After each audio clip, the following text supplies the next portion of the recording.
Ok, grazie, Siamo qui scusa. per parlare di biodiversità. Io lavoro al servizio biodiversità della regione e seguiremo questo filo conduttore, la biodiversità, e parleremo in particolare degli insetti, della crisi degli insetti impollinatori, e poi è importante capire qual è il legame che lega gli insetti alle piante, e in particolare vedremo i prati stabili e il ruolo che i prati stabili svolgono proprio a sostegno di questa importante rete che è la rete di impollinazione.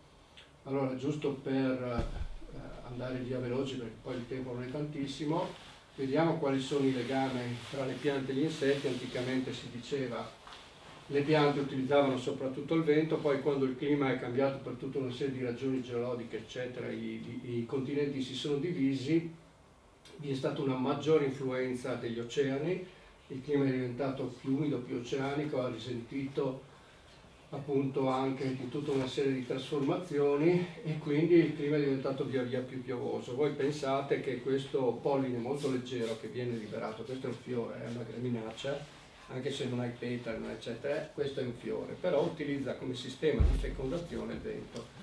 Allora, quando è incominciato a piovere in abbondanza, molto di questo polline faceva più fatica a raggiungere l'obiettivo, perché la pioggia tende a portare verso terra, no, il polline, e quindi questo non riusciva a raggiungere l'obiettivo di essere trasportato lontano.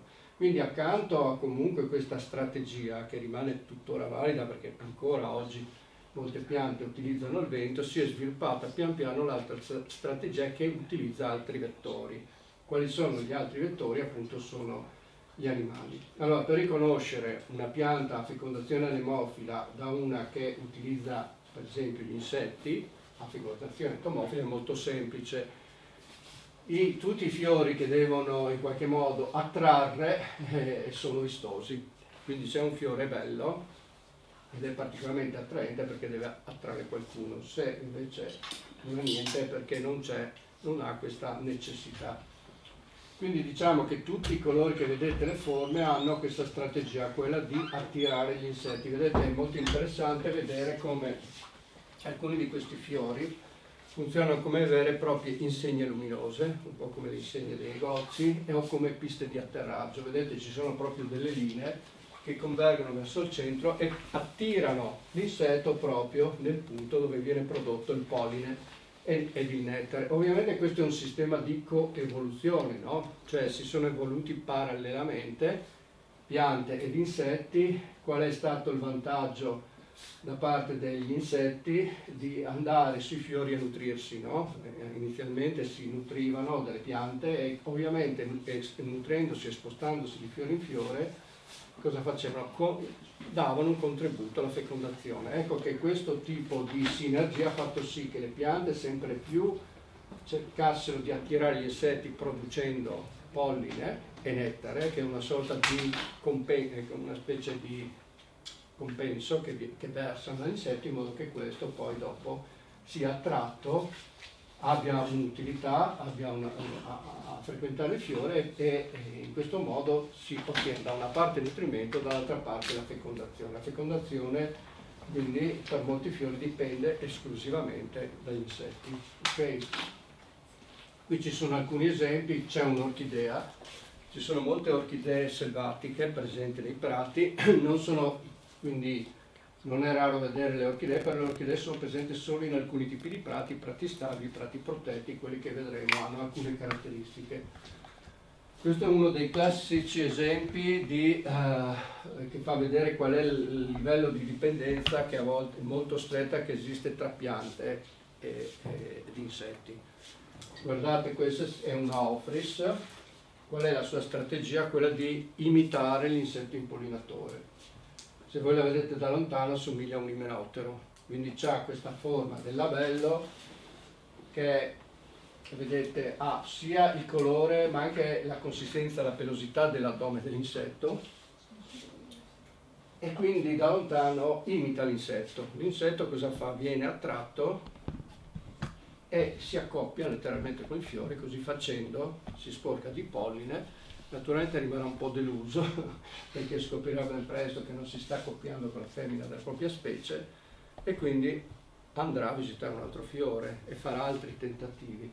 Pensate che questo livello di imitazione è talmente spinto che oltre alla forma, il colore, la pelosità, molte di queste piante liberano dei profumi che sono del tutto simili ai feromoni delle femmine di questa specie e lo liberano durante determinate ore della giornata, di solito al tramonto.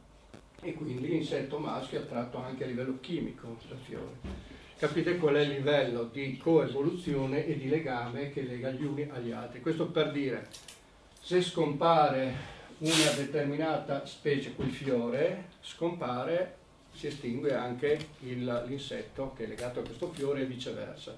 Quindi gli uni dipendono dagli altri. Questo è un esempio di legame molto stretto. Ovviamente poi ci sono altri insetti che hanno una maggiore plasticità, cioè che visitano più specie contemporaneamente.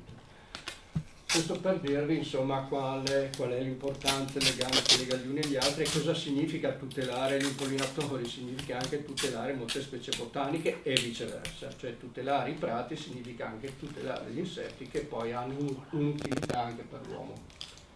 Allora qui ogni tanto per così stimolare la partecipazione si fanno dei sondaggi e delle domande rispetto a quali sono gli insetti, a parte la professoressa che sa tutto, no, non so tutto, rispetto agli insetti, ma insomma possiamo fare un piccolo sondaggio e vedere secondo voi quali sono gli insetti che svolgono questo ruolo, così, se volete intervenire. Io oltre a api, vespe e bombi sinceramente non saprei. Beh, già una buona, cioè non ti sei fermato alle vespe, però è alle api. Le vespe un po' meno, alcune si svolgono questo ruolo in maniera secondaria, diciamo, cioè sono attratti dalle sostanze zuccherine, a volte vanno sui fiori, andando di fiore in fiore anche loro concorrono, anche se questa non è la loro attività prevalente. Tutti quelli che hai citato sono però, appartengono a un gruppo che sono appunto gli imenotteri, quelli di cui fanno parte anche le api. Però le api non è che c'è solo l'ape domestica, c'è l'api smellifera, ma c'è una miriade di tante altre api, tantissime specie, api solitarie e tutt'altro. Certamente i ruoli svolgono un ruolo fondamentale. Stanno subendo una crisi generale, sono bellissimi, oltretutto, grossi, paffuti, sono di solito solitari oppure semisociali e nidificano tipicamente nel terreno.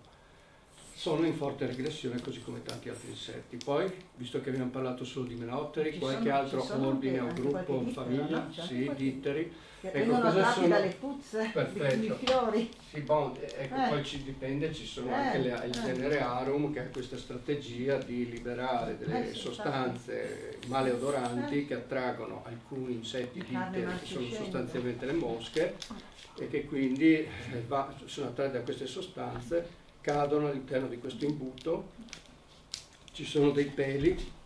Mi ricordavo un'ombrellifera anche che cresce in carso. Quella piaccia, da cosa che anche non mi ricordo. È un insetto che non è un'ape. Comunque è un mondo, è un universo.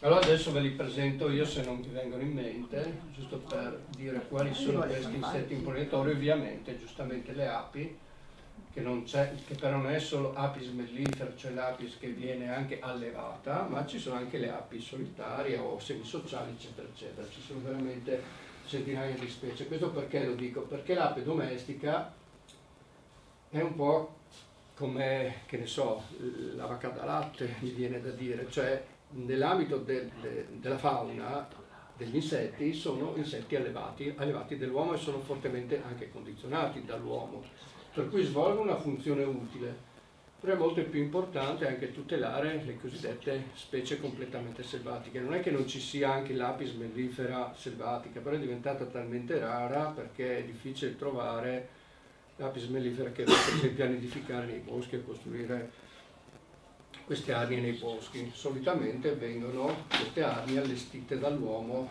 sui poveri Buongiorno. pian pianino la platea si sta... Scusate che mi... Allora facciamo accomodare. Prego, davanti. Ecco, c'è qualche insegnante adesso? Sì, si aggiunge la collega. Anche la signora? Io insegno alla primaria. Ecco perché è importante capire il tipo di platea, perché qui io ho tratto il discorso anche un po' in funzione del tipo di docenti, no? Perché questi discorsi possono fare a vari livelli, a livello di scuola superiore, ma che vedremo anche a livello di scuola primaria. E invece dietro il nuovo arrivato è un agronomo della scuola? No, sono lavoro per esso. Perfetto. E la collega anche agronoma che non si è rappresentato? Io faccio infermiere e genitore. Ah, benissimo.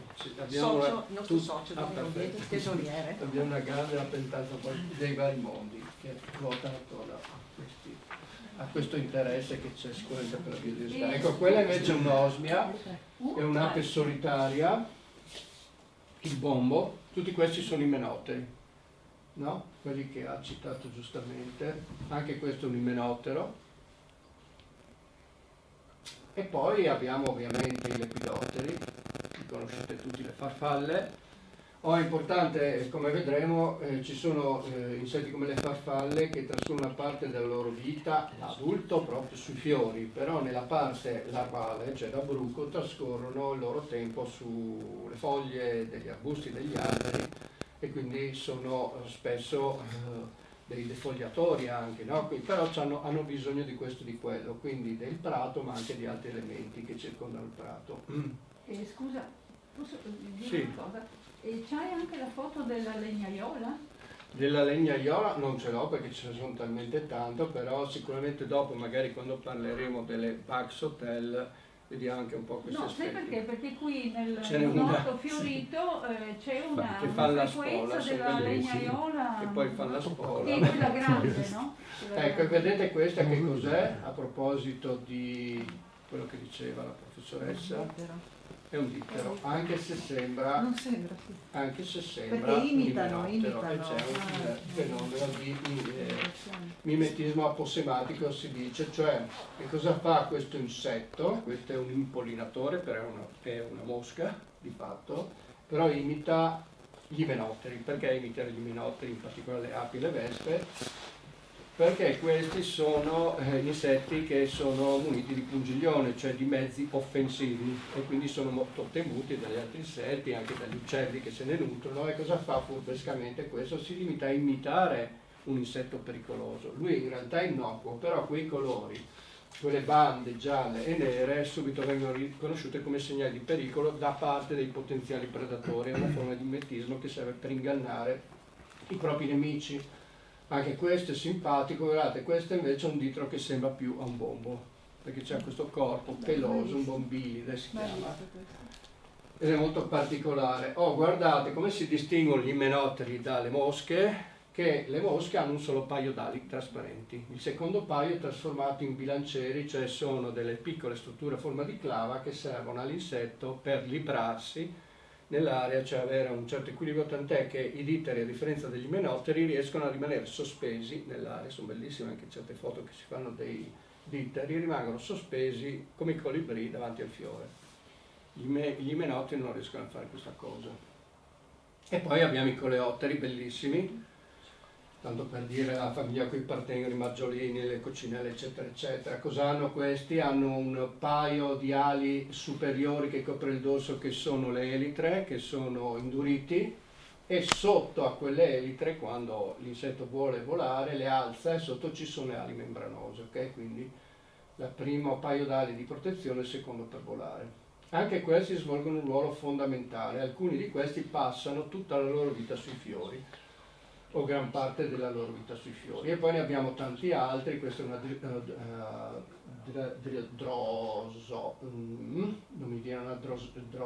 una crisopa, scusate non mi veniva il termine, mi viene in mente drosophila, invece è una crisopa. E poi ci sono altri insetti come questo, che uno non se l'aspetta, appartiene al gruppo delle cavallette ortotteri, e persino alcuni ortotteri, piccole cavallette, vanno sui fiori, come vedete si nutrono in questo caso non di nettare ma di polline. Okay? Allora, il polline che cos'è? È proprio, diciamo, il prodotto del fiore, cioè la parte maschile del fiore, che poi, da cui poi il fiore, trasportando il polline, trasporta la parte maschile su quella femminile e ottiene la fecondazione. Quindi diciamo che accanto al polline, che è proprio l'elemento attraverso cui il fiore ottiene la fecondazione che dà nutrimento agli insetti, viene prodotto il nettare. Il nettare viene prodotto esclusivamente come ricompensa per questo servizio di impollinazione che gli insetti fanno. Okay? Quindi entrambi sono molto importanti per gli insetti. Ecco, adesso vediamo un po' però perché mettiamo al centro, come vi dicevo, i prati, in particolare alcuni prati, quelli più ricchi di biodiversità vegetale, cioè più ricchi di specie vegetali. L'importanza dei prati stabili. Allora, adesso volevo parlare, perché spesso si dice prato, il prato è un po' tutto, no? Il prato è quello del parco che abbiamo visto prima, è quello del giardino di casa. Insomma, normalmente quando uno vede una distesa verde dice che bel prato, no? Sia che sia un campo da golf, sì, ragazzi, sia che sia invece un prato di questo tipo. Allora bisogna fare una certa distinzione. I prati che ci interessano noi, e vedremo che c'è una legge regionale, l'unica regione in Italia che tutela i prati stabili è la regione Friuli-Venezia Giulia, perché mette al centro i prati, questi prati, perché sono estremamente ricchi di biodiversità. Sono i prati stabili. Perché si chiamano prati stabili? Io ho trovato tante definizioni in realtà. Adesso le vediamo. Diciamo non sono sicura neanche stabile lo suggerisce la parola, no? Vuol dire che sono lì da sempre, ok? Quindi vuol dire che mentre ci sono gli erbari, i prati, eccetera, che vengono rinnovati, ci sono anche i prati che hanno una finalità foraggera, che rientrano all'interno delle rotazioni agrarie e che quindi insomma sono prati promiscui, effimeri, che vengono rigenerati.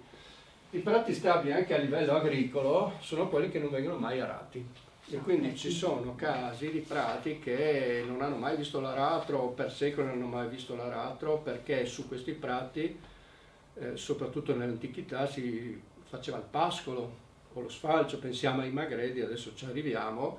Ma quanto tempo? C'è l'intervallo di tempo? Allora sì, poi da un punto di vista normativo, si dice quelli che hanno almeno una trentina di anni, cioè che prima di una certa data, appunto, sì, però è una convenzione, no? Diciamo che è un prato stabile, poi anche a seconda del tipo di terreno è un po' come una foresta, no? Sembra di no, ma anche una foresta, perché raggiunga quel livello di stabilità e di climax ci vogliono 100-200 anni.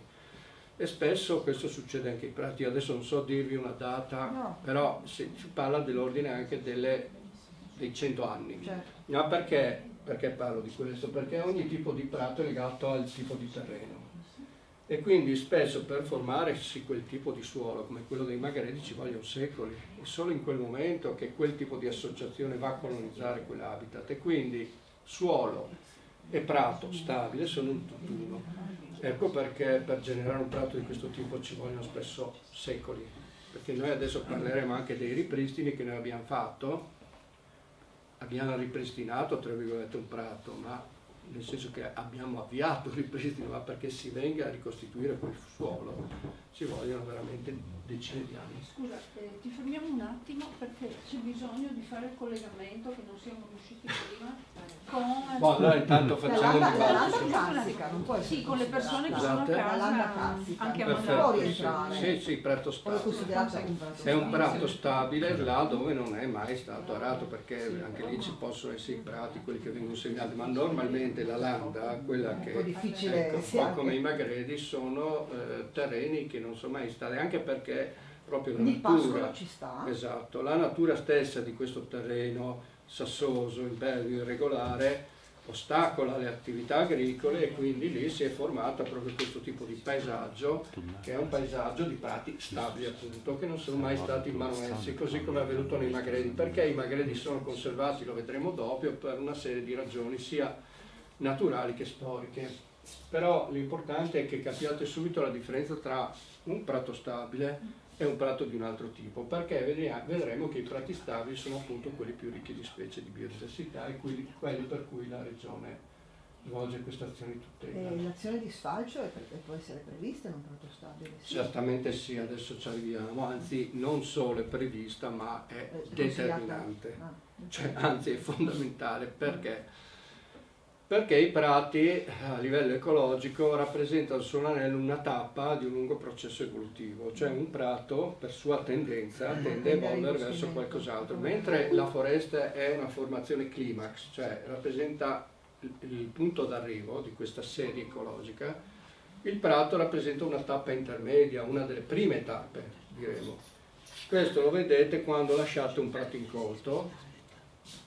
incolto, Grazie. per dire che quindi non è sfacciato. E che cosa succede a questo prato incolto? Che voi lo osservate nel corso degli anni e pian pianino vedete che entrano le prime specie di arbusti colonizzatori pionieri e il prato tende pian piano a inarbustirsi, cioè a ricoprirsi di cespugli, e dopo i cespugli entrano gli alberelli e dall'alberello cresce e pian piano si fa una boscaglia e una foresta. Questo per dire che se non c'è un elemento di perturbazione, che può essere appunto lo sfalcio, il prato tende a evolversi e tende quindi a sparire. Quindi vedremo quanto poi è importante l'attività anche di sfalcio. Quindi il sfalcio o pascolo come hanno fatto in Carso, che hanno reintrodotto. Certamente sì. E vedremo quindi che ci sono dei prati che sono anche prati totalmente naturali, nel senso che per rigenerarsi ci sono altri elementi naturali che rappresentano questo fattore di disturbo per cui il prato non può evolvere verso il bosco, invece altri prati. Buongiorno. E quindi loro possono anche intervenire poi? No, non lo so. Esternamente. Sì, penso di sì. Adesso scusate, ma c'è veramente... Bene, allora prima di... perché se non perdo il filo... Aspetta solo, un momento solo. Adesso riparte di nuovo qui, no? Comunque, visto che siamo qua... Aspetta. Prego. Sì. Lasciamo che riparta la registrazione. Sì, no, ma infatti prima che riparta io Bravo. pausa, non so, voi avete tutti le pubblicazioni? Sì, le insegnanti sì. Sì, no, a parte gli insegnanti anche chi vuole approfondire questi argomenti. No, sono fatti apposta per aver recitato qualcuno di più.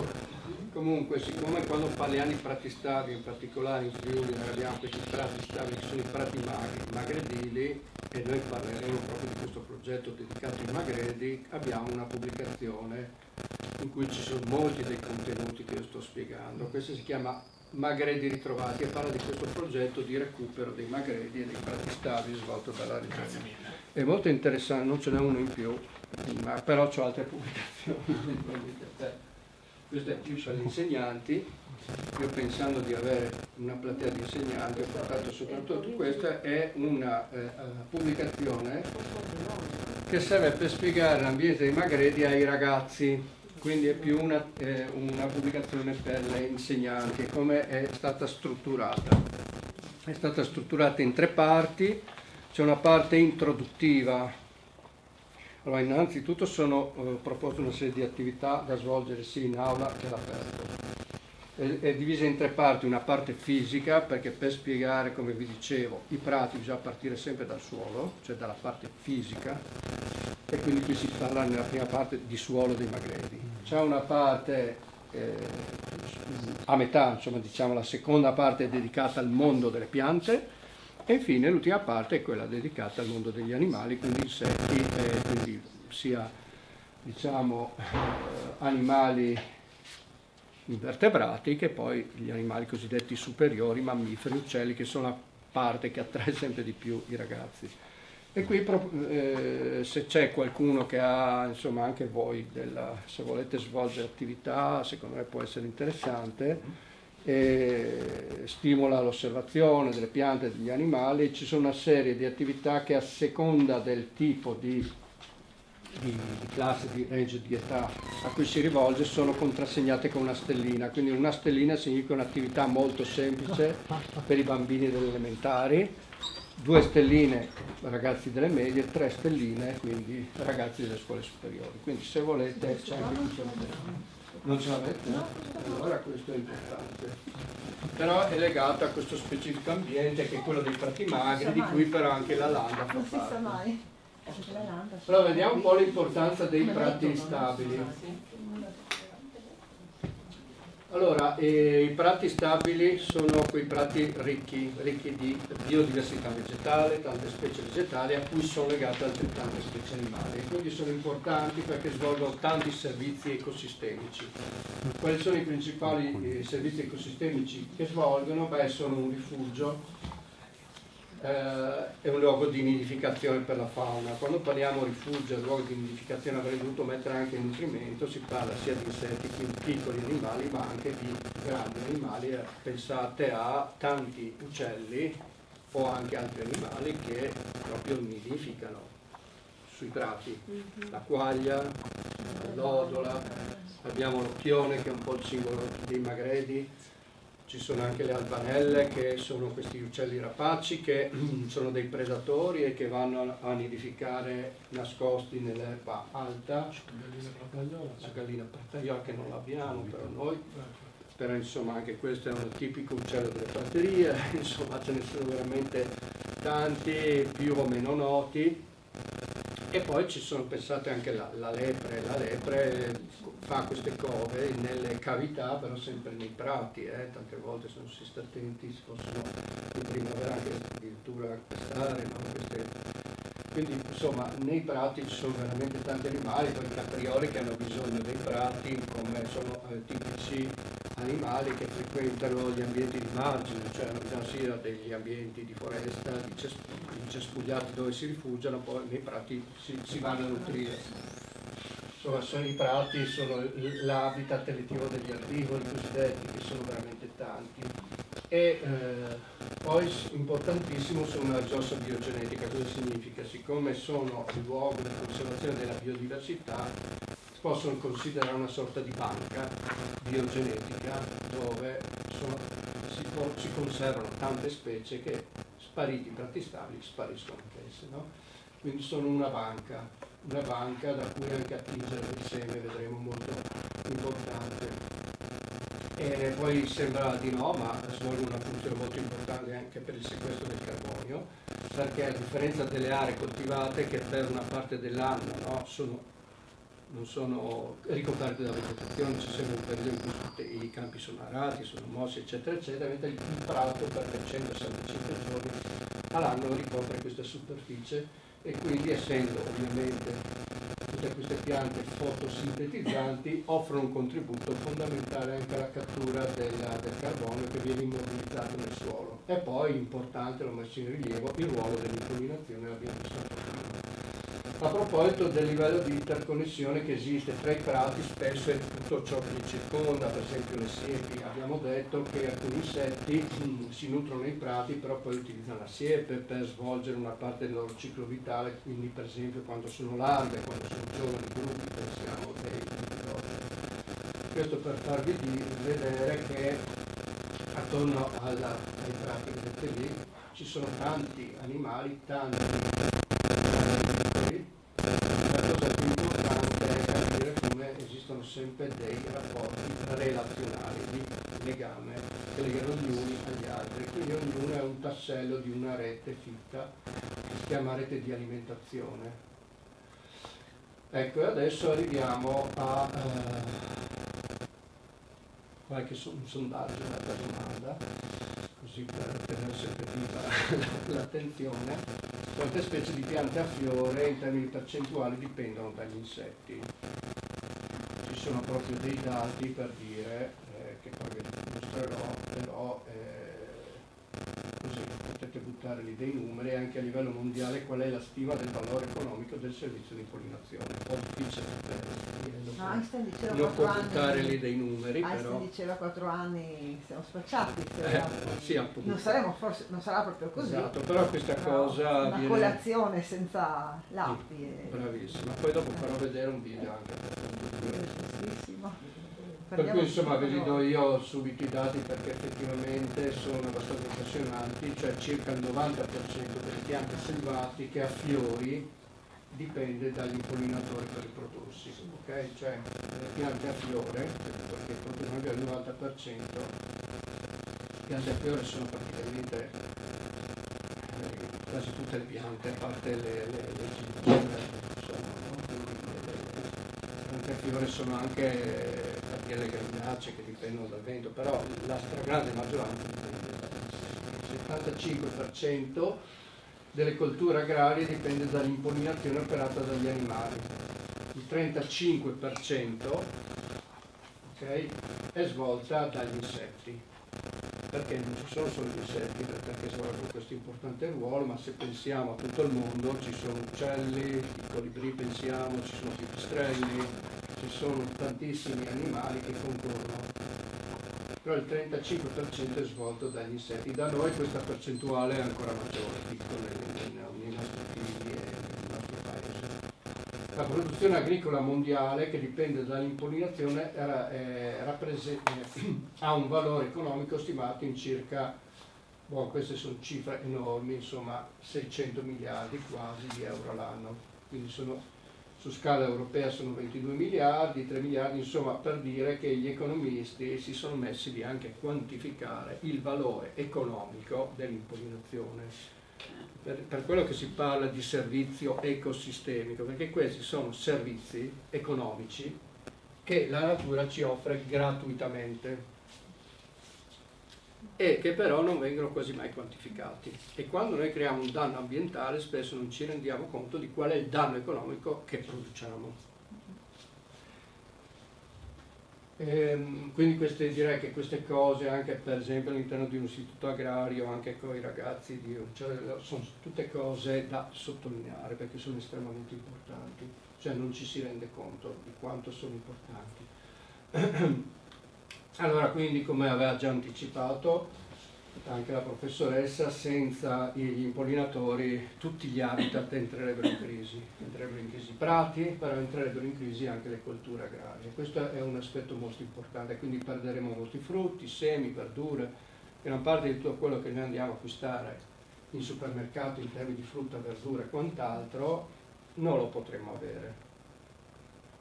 E in questo non solo però da un punto di vista alimentare, ma anche da un punto di vista farmaceutico, pensiamo a quante sostanze vengono estratte dalle piante, ma anche tessuti, legnami, tutto quello che dipende dal mondo vegetale. Quindi ci sarebbe un contraccolpo per l'economia mondiale, che è un po' quello che si sta verificando, perché c'è una sorta di crisi anche a livello agrario degli impollinatori, ed è per questo che poi si sostiene così tanto l'apicoltura, perché ormai le api stanno diventando gli unici insetti che sopravvivono anche aiutati dall'uomo. Tutti gli altri stanno scomparendo. Certo, quindi le api sono fondamentali e vitali, però sono la punta di un iceberg di un mondo molto più ampio, variegato, di insetti che stanno sparendo, e con la scomparsa di questi insetti, come vi ho detto, stanno sparendo anche tante piante selvatiche, tante erbe, tanti fiori. È un problema serio. Vabbè, qui le cause del... Allora, qui dice il 9% circa oggi delle specie di api e farfalle a rischio oggi, però pensiamo a cosa potrebbe verificarsi negli anni se questa tendenza continua, come sembra. E quali sono le cause di declino degli insetti, impollinatori in particolare? Sono tante.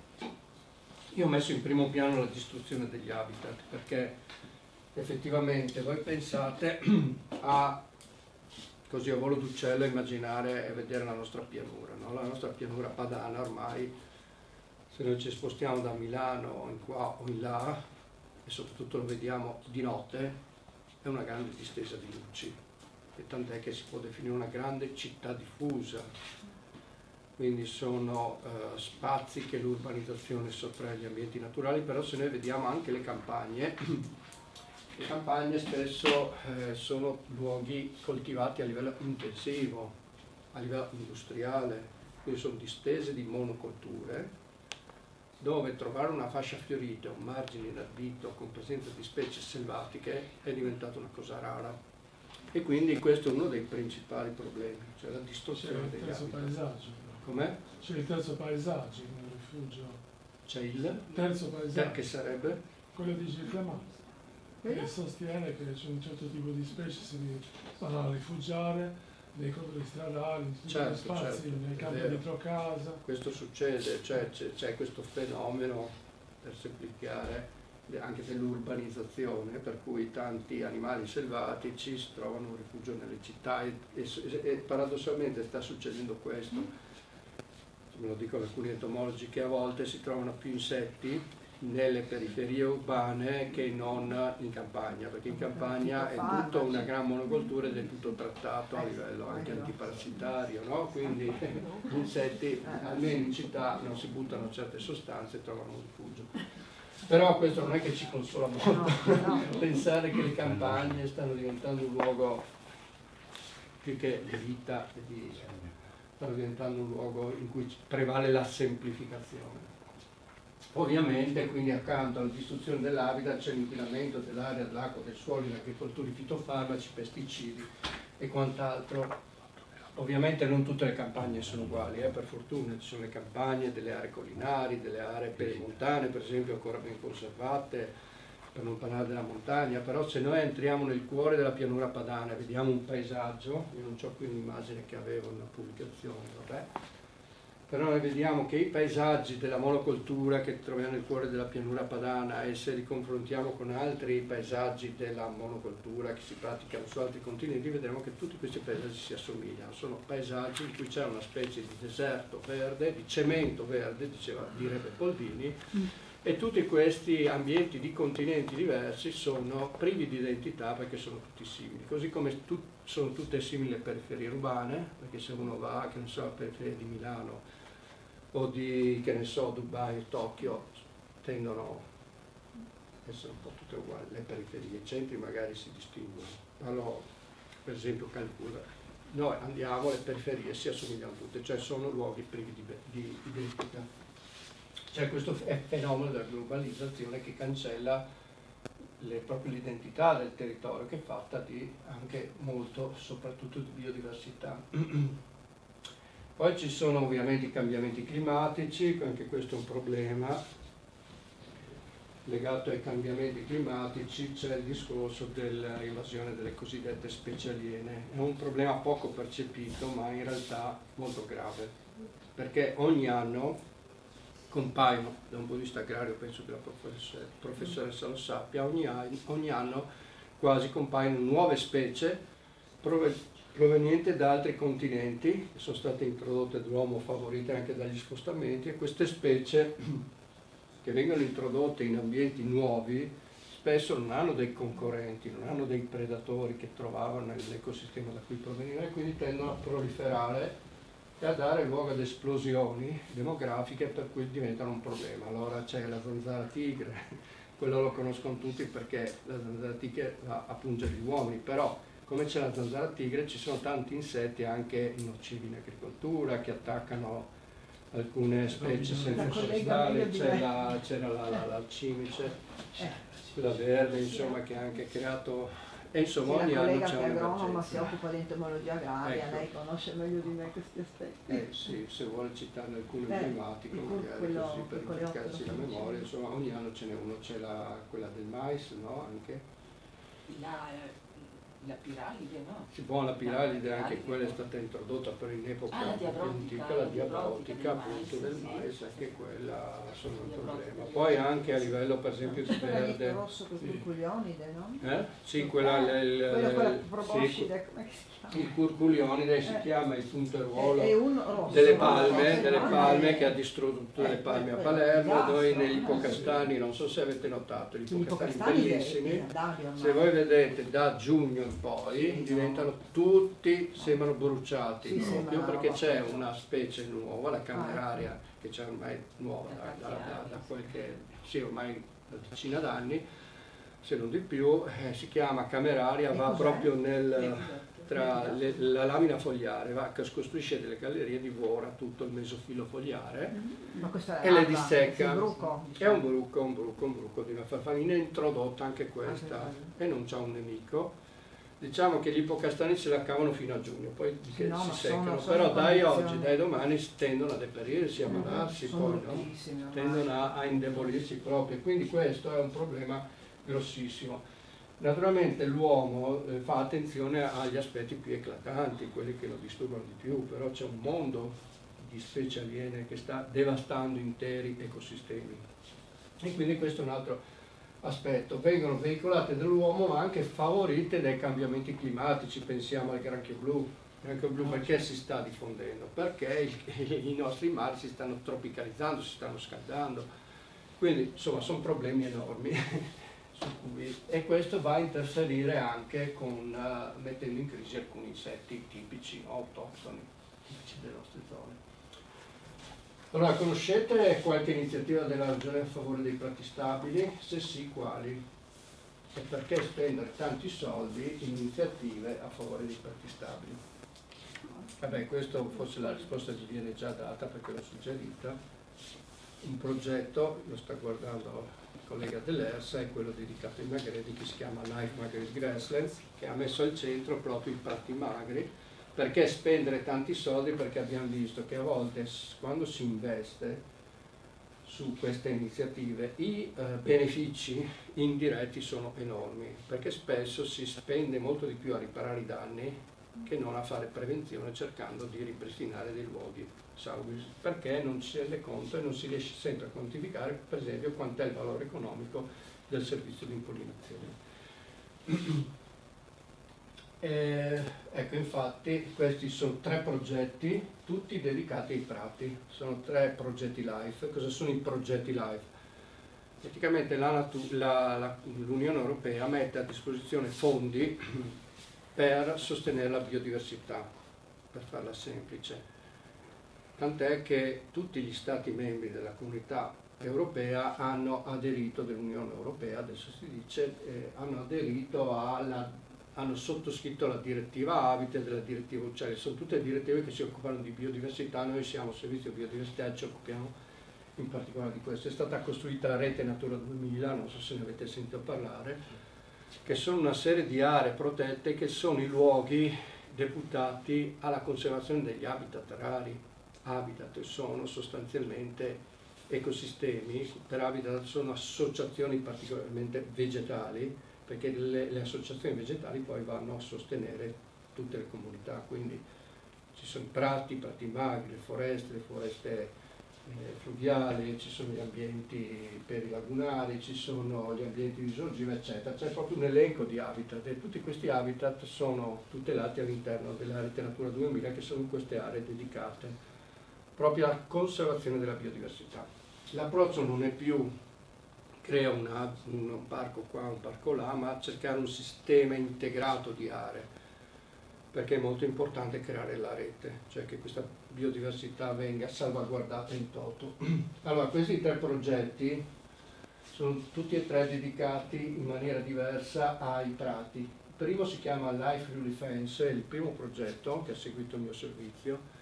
Io l'ho seguito in maniera un po' più marginale perché ero appena arrivato a Udine, e questo è stato dedicato soprattutto al recupero delle torbiere basse alcaline e tutti gli ambienti di risorgiva. Le torbiere basse alcaline sono un ambiente particolare, straordinario, che qualificano la nostra regione, sì, Flambro, Virco, tutte le risorgive di Codroipo, e lì è stato fatto un gran recupero di questi ambienti umidi che erano stati completamente disintegrati per effetto degli interventi di bonifica, di coltivazione, quindi erano spariti. Si trovano lungo la fascia delle risorgive. Buonasera. Buonasera, un altro professore? Sì, appena finito. Bene. Ecco, prego. C'è posto avanti. Avanti c'è posto. Di che scuola? Che così? Sempre Brignoli, sono colleghi. Quindi sempre. Io preferisco sempre l'ultimo banco come gli studenti. No, vai. No.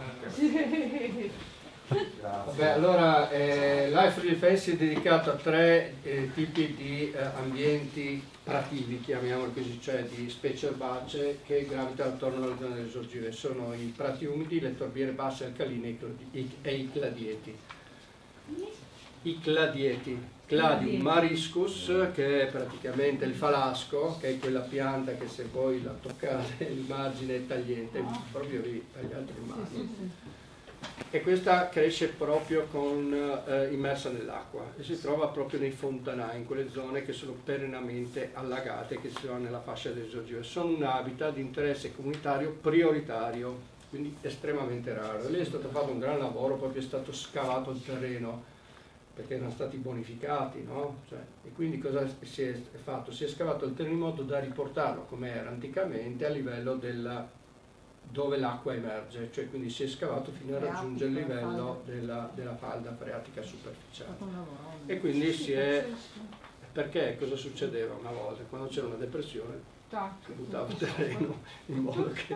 e quindi sono state eliminate e si è stata fatta proprio un'azione di scavo in alcuni casi e recuperati questi ambienti. Attorno ai cladieti vi è la fascia delle torbiere basse alcaline, si chiamano così, sono delle vere e proprie torbiere basse alcaline perché lì la torba non è spessa come avviene per esempio nel nord, sono strati più sottili, si forma per accumulo di sostanza organica che in presenza dell'acqua ha dei processi di decomposizione molto lenti. Per questo torbiera, proprio perché tutta la sostanza organica, essendo ricoperta per una parte dell'anno dall'acqua, ha un processo di decomposizione molto lenta. Alcaline perché tutta l'acqua che permea dal materasso di ghiaia in cui scorre nella parte alta e che poi riemerge a livello delle sorgive è tutta di natura calcarea e quindi si chiamano alcaline perché l'acidità tipica delle torbiere viene tamponata dalla presenza di queste acque di natura carbonatica. Quindi sono una peculiarità, e sono una peculiarità tale per cui nelle nostre risorgive ci sono almeno 2 o 3 specie, 2 in particolare, che sono estremamente rare e sono esclusive del nostro territorio friulano. C'è Armeria elodes, che si trova praticamente in 2 o 3 comuni della fascia di risorgive della provincia di Udine, Armeria elodes, e poi c'è Erucastrum palustre. Il nostro servizio si è occupato anche di prendere i semi, riprodurli all'interno del vivaio Volpares e andare a reintrodurre queste popolazioni che erano ridotte, pensate, a qualche centinaio di esemplari. Adesso si sono un po' più, si è dato un po' di respiro. Spero certo. Volevo dire che anche qui vicino a noi, per chi sa o non sa, ci sono stati, adesso ormai abbastanza bonificati, ma esempi di questo tipo. C'è l'area del Preval che aveva una torbiera proprio di estrazione, esatto, fino a 50 anni fa, sì. E, gli esempi ci sono ancora visivi e poi ci sono ancora dei piccolissimi lembi di quella che era la palude, che però i vignaioli continuano a riempire ogni giorno, per cui fate un progettino anche in Prevalde, cioè, perché comunque c'è ancora la tendenza, adesso è persa, abbiamo messo anche un divieto proprio. Sì, però c'è lì un'area proprio se uno vede un'olla che ci buttano su. Dove cioè di palude, lungo la strada avevano fatto anche un intervento i forestali con un ponticello, dove proprio si vede, ma proprio una cosa microbica, un ambiente di palude con tutti gli alberi tipici dei salici, i carici, non so come si chiamino, gli ontani e via dicendo, tutti con le radici dentro, e quindi tutte queste piccole cose esistono anche qui da noi, però sono in via di completa sparizione. Per questo diciamo che sì, ma perché è un po' udinocentrica la cosa, nel senso che lì c'è la sede, poi c'era un nostro collega, un ex direttore che è andato in pensione, De Luca, che lui era veramente appassionato, veniva da queste zone, lui si è appassionato e è stato il primo a fare i progetti LIFE. Tra l'altro i progetti LIFE sono un mezzo attraverso cui la regione intercetta delle risorse che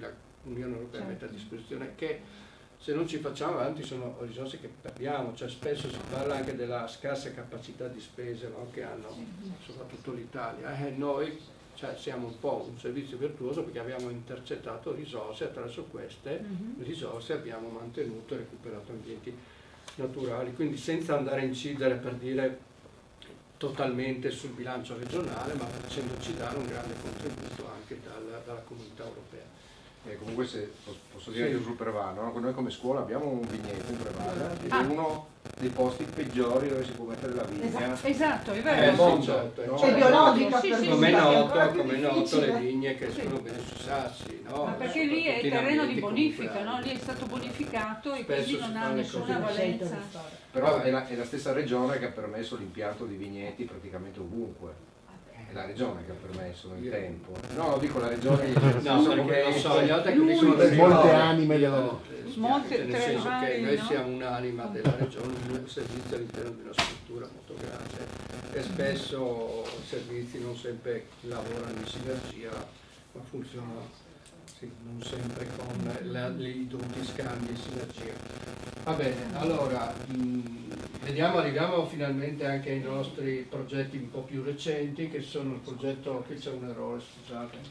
Grazie. Ma io prima ho cercato di entrare ma non si riesce a correggere. Guarda qui, sì, sai che dicevo Paolo, poi non si riesce, c'è solo la visualizzazione. Ma non importa. Proviamo con lui. No, ma era solo non una è grave. Non è grave. Comunque dai magari Grauslands, che è questo progetto dedicato questa volta non ai prati umidi ma agli altri prati, molto importanti, prati aridi o magri, che sono quelli che invece di caratterizzare la fascia delle esorgive caratterizzano, buongiorno, un altro tutore, professoressa, quindi di sempre dove vuoi? dell'Istituto Agrario, sì. Perfetto, ben rappresentato. E quindi i prati magri invece si sviluppano nella parte alta, quindi nell'alta pianura. E poi vedremo il progetto proprio dedicato agli impollinatori.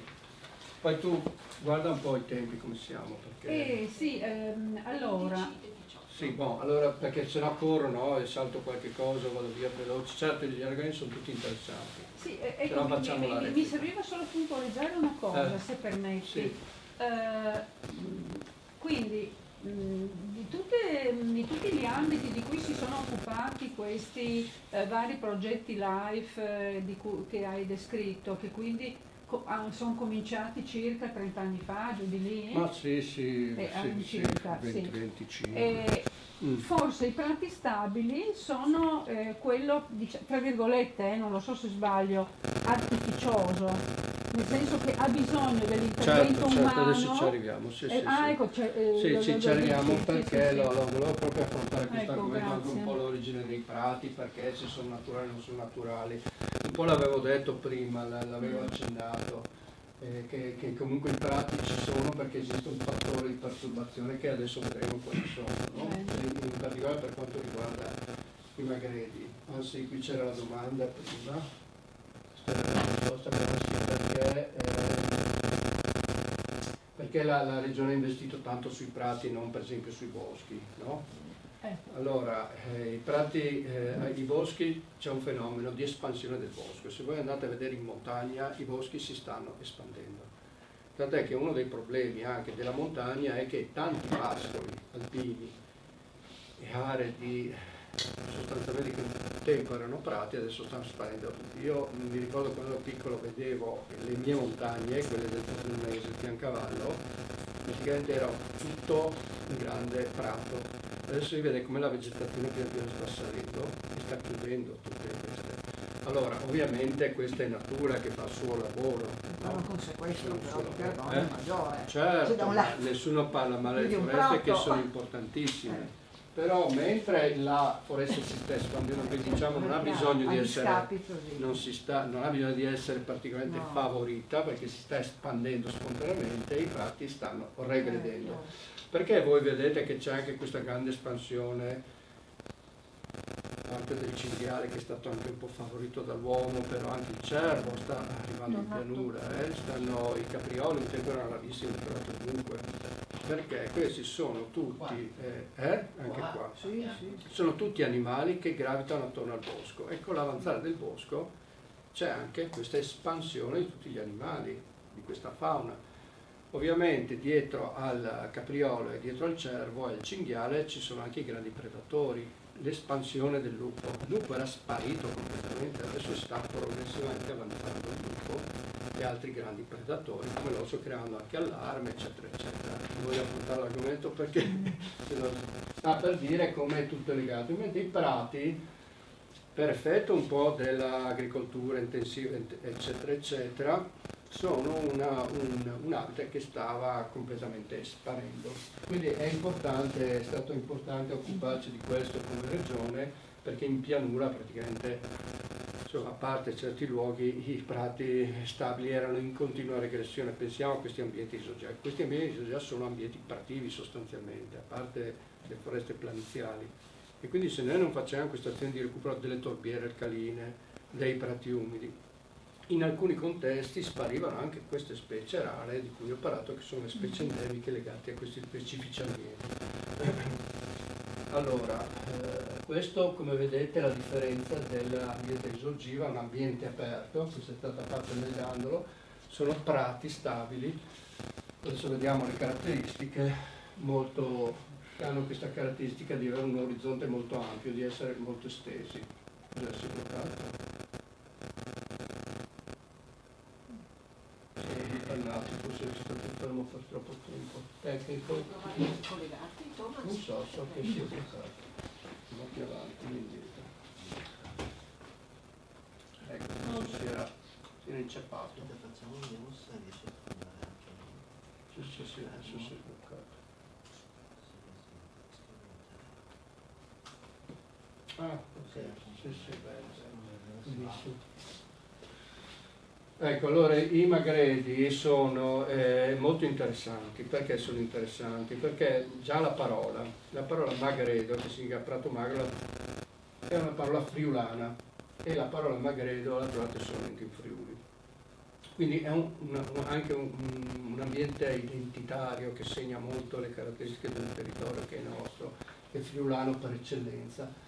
Sono importanti da un punto di vista paesaggistico, perché guardate questa foto fatta nei Magredi, cioè praticamente c'è un orizzonte libero, siamo anche qui nel cuore della pianura, e come vi ho detto la pianura ormai è un'unica grande città diffusa. Se noi vediamo una foto satellitare dall'alto dell'altra pianura padano-veneta friulana, vediamo un grande buco nero di notte, tutto è ricoperto da luce. Il buco nero corrisponde ai nostri Magredi, è l'unico luogo non antropizzato della pianura, privo di infrastrutture, privo di grandi insediamenti urbani, quindi sembra un buco nero, un vuoto, in realtà è un luogo ricco di biodiversità e di specie. E poi sono importanti, come vedremo da un punto di vista storico, per gli aspetti che adesso affrontiamo, come si sono conservati, grazie anche all'azione e all'attività dell'uomo, importanti da un punto di vista ecologico, l'abbiamo detto più oggi, sono prati stabili, quindi ricchi di biodiversità, e quindi costituiscono un unicum da un punto di vista proprio del contesto in cui sono inseriti, cioè la pianura estremamente semplificata, la pianura padano-veneta friulana. Adesso stavamo prendendo accordi, come vi dicevo, con alcuni operatori per fare un documentario dedicato ai Magredi, che speriamo vada anche sulla Rai nazionale, perché effettivamente sono un luogo ancora poco noto a livello nazionale. E quindi sono stati oggetto di questo progetto LIFE, che si chiama in questo caso LIFE Magredi Grassland, che significa praterie, appunto, sono delle praterie. Altrove le praterie, ecco, i Magredi, vabbè lo dico qua, non so se dopo mi capiterà di dirlo anche più avanti, sono ambienti quindi praterie, no? Dove trovate le praterie? Le troviamo nel Centro America, nel Centro Europa, in ambienti solitamente aridi, poco piovosi. La poca piovosità rallenta questo processo di evoluzione verso il bosco anche, no? E in alcuni casi lo ostacola proprio, quindi si insediano proprio là dove il bosco non riesce ad attecchire. Di solito nei grandi continenti, in America, pensate che ne so, alle grandi praterie del Nord America dove c'erano i bisotti, eccetera, eccetera. Da noi, e quindi le praterie sono in qualche modo legate all'aridità, però noi siamo in una regione molto piovosa, si dice il Friuli è una delle regioni più piovose d'Italia, nonostante i cambiamenti climatici, però è sempre, una volta si dice il pisciatoio d'Italia, perché avevamo dei record di piovosità nei musi addirittura 3.000 mm. hanno una cosa spaventosa, 3 metri d'acqua che cadono in un anno. Quindi una regione piovosa, tant'è che anche quando io sono andato a parlare ai nostri magari che sono ambienti di natura steppica e arida, dicono come voi in Friuli, il verde Friuli avete ambienti di questo tipo steppico che sono tipici invece dell'ambiente, per esempio il Tavoliere delle Puglie, della Sardegna, cioè di luoghi aridi. Ma perché da noi l'aridità non è legata al clima, ma è tutta legata alle caratteristiche del terreno. È un terreno estremamente permeabile, sassoso, che ha una potenza di ghiaia anche di 200-300 metri, e quindi tutta l'acqua che cade viene completamente riassorbita all'interno di questo materasso ghiaioso. Ecco perché, come il Carso, ecco perché l'Anda carsica e i Magredi in qualche modo si assomigliano e hanno caratteristiche analoghe. Ed ecco perché nella prima parte di quel libro dedicato ai Magredi, questa prima parte è tutta dedicata alla parte fisica, cioè le caratteristiche del terreno, quindi anche con prove di permeabilità, cose di questo tipo. E quindi questo è l'aspetto peculiare. Il professor Poldini le ha definite, è venuto a mancare da poco. Infatti è dispiaciuto un sacco, infatti, veramente. Grande luminario, grande ricercatore botanico, le ha definite steppe edafiche, cioè steppe legate alle caratteristiche non tanto del clima ma del suolo arido. Quindi sono anche ambienti dove si sviluppano attualmente i Magredi, sono ambienti perifluviali, anche periglaciali, diciamo. Perché periglaciali? Perché si sono sviluppati all'interno di questi enormi materassi di ghiaia che si sono formati soprattutto al termine delle ultime glaciazioni. Cioè voi pensate, che ne so, a questi ghiacciai che avevano queste lingue che a Udine il ghiacciaio Tilaventino raggiungeva, cioè scusate, il ghiacciaio del tagliamento raggiungeva le porte di Udine, cioè, i colli morenici quasi raggiungevano Udine. E i colli morenici sono stati creati per effetto dell'avanzamento di queste lingue glaciali, e quindi questi ghiacciai si estendevano e occupavano una parte dell'alta pianura. E cosa è successo quando poi questi ghiacciai sono sciolti? Che tutta questa enorme massa di acqua si è sciolta, e quindi questi torrenti, che erano torrenti fluvio-glaciali, avevano un'enorme capacità sia di erosione che di trasporto. E il trasporto solido, che anche oggi c'è, ma è molto più limitato, che ha costruito tutta l'alta pianura, quella volta era molto, quindi più grande. Quindi il principale impulso alla deposizione di questo materasso di ghiaia si è avuto al termine delle ultime glaciazioni. Ecco perché si parla di ambienti periglaciali, perché questi materiali ghiaiosi si sono sviluppati soprattutto grazie all'azione dei ghiacciai. E poi sono anche oggi degli ambienti perifluviali, e qui entra in gioco quel discorso che chiede alla professoressa, cioè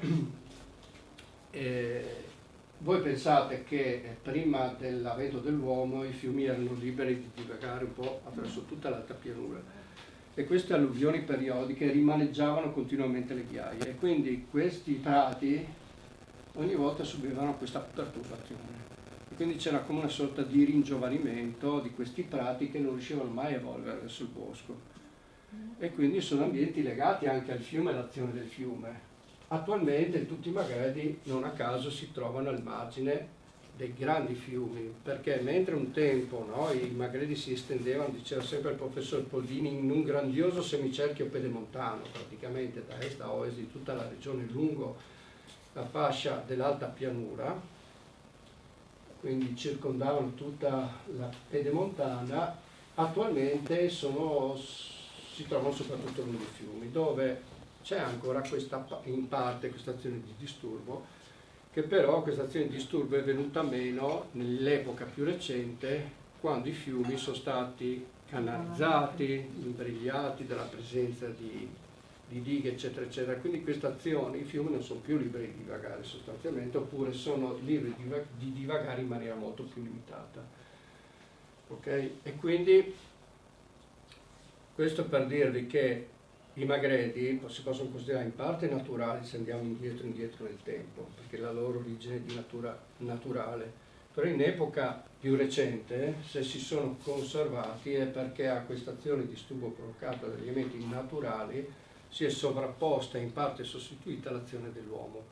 l'azione dell'uomo che li ha comunque sempre gestiti attraverso l'attività e conservati attraverso l'attività di pascolo, di sfalcio, ma anche pensati in epoca medievale o anche più recente attraverso la raccolta del legname, cioè il legname era una risorsa e quindi veniva continuamente tagliati alberi. Quindi queste tre azioni, pascolo, sfalcio e raccolta del legname, hanno fatto sì che i magreli si conservassero anche in epoca storica più recente. Ecco perché sono considerati ambienti di natura secondaria, o meglio ambienti seminaturali. Per ambiente seminaturale si intende un ambiente ricco di elementi naturali, però la cui presenza è determinata sostanzialmente è mantenuta grazie all'attività dell'uomo.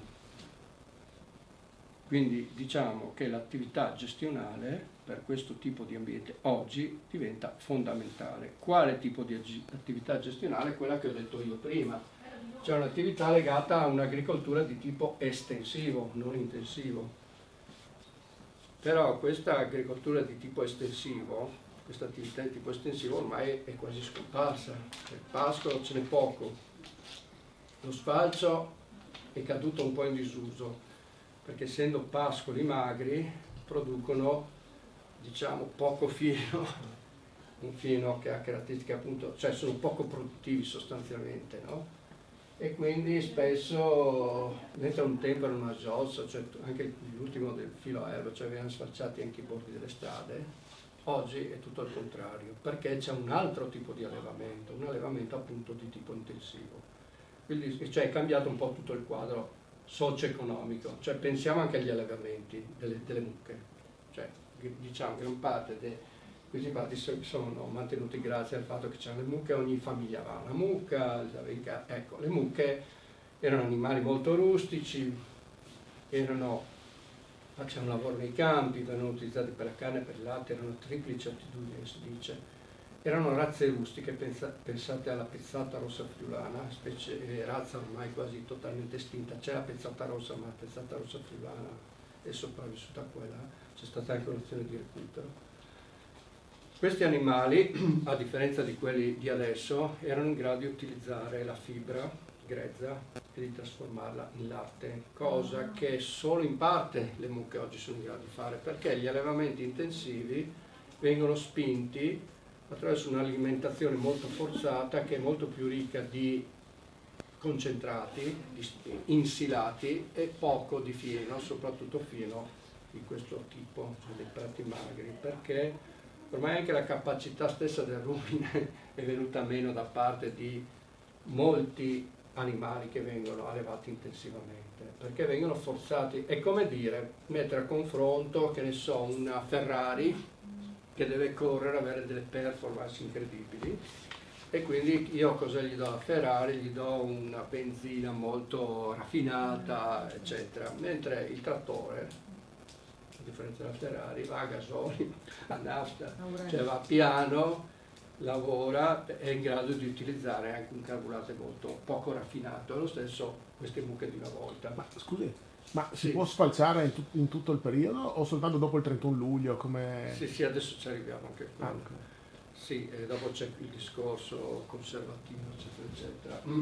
Allora, tornando a noi, perché i prati non li sfalciano più, questo tipo di prati? Proprio perché non c'è più un grande interesse economico allo sfruttamento di questi prati, e quindi questi prati, pensate voi, oggi rischiano di scomparire nonostante ci sia una legge che li tutela, non tanto a causa anche di fenomeni di trasformazione, dissodamento, però c'è la tutela, c'è l'ombrello di tutela, quindi in teoria non si possono, e anche in pratica però se la sorveglianza non funziona a volte succede che anche qualche prato ce lo arano, eccetera eccetera.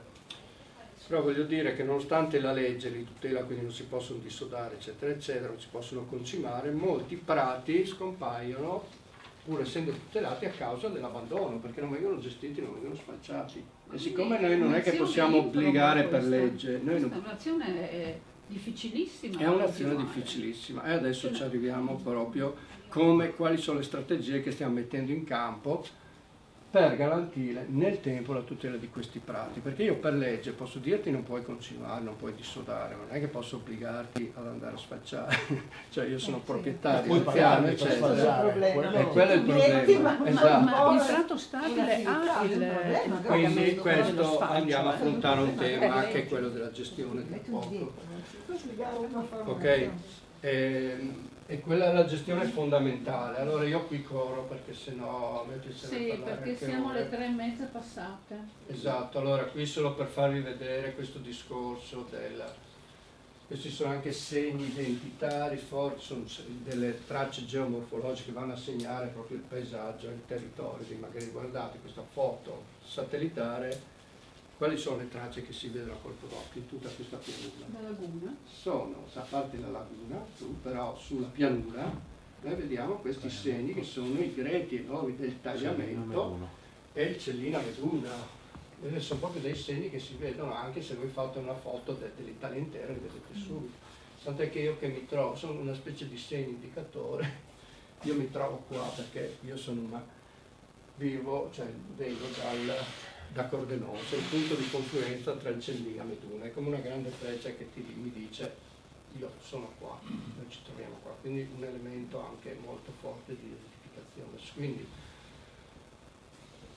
sono importanti, sono ricchi di specie, sulla tipicità magari vi dico solo che ci sono specie di tipo mediterraneo, di tipo alpino, ci sono specie di tipo orientale, ci sono specie endemiche, insomma una grande ricchezza, cioè diciamo che il record di specie, la concentrazione di specie botaniche per unità di superficie voi non l'avete nella foresta, ma l'abbiamo in un prato, in particolare nei prati aridi. Quindi i prati aridi hanno questo paradosso, sembrano poveri perché producono poco a livello di biomassa, sono poco produttivi. Se voi contate il numero di specie ce ne sono tante di più che non in una foresta, per esempio. Devo chiedere una cosa. Sì. Ma per riuscire a poter sfalciare questi prati, visto che non si potrebbe, chiedo, perché è una domanda stupida, inserire lì tipo delle capre, degli animali? Sì, adesso ci arriviamo. Sì, sono previsti. Allora, io adesso corro perché appunto, stiamo già andando, quindi state già anticipando su quelli che sono i temi legati alla conservazione.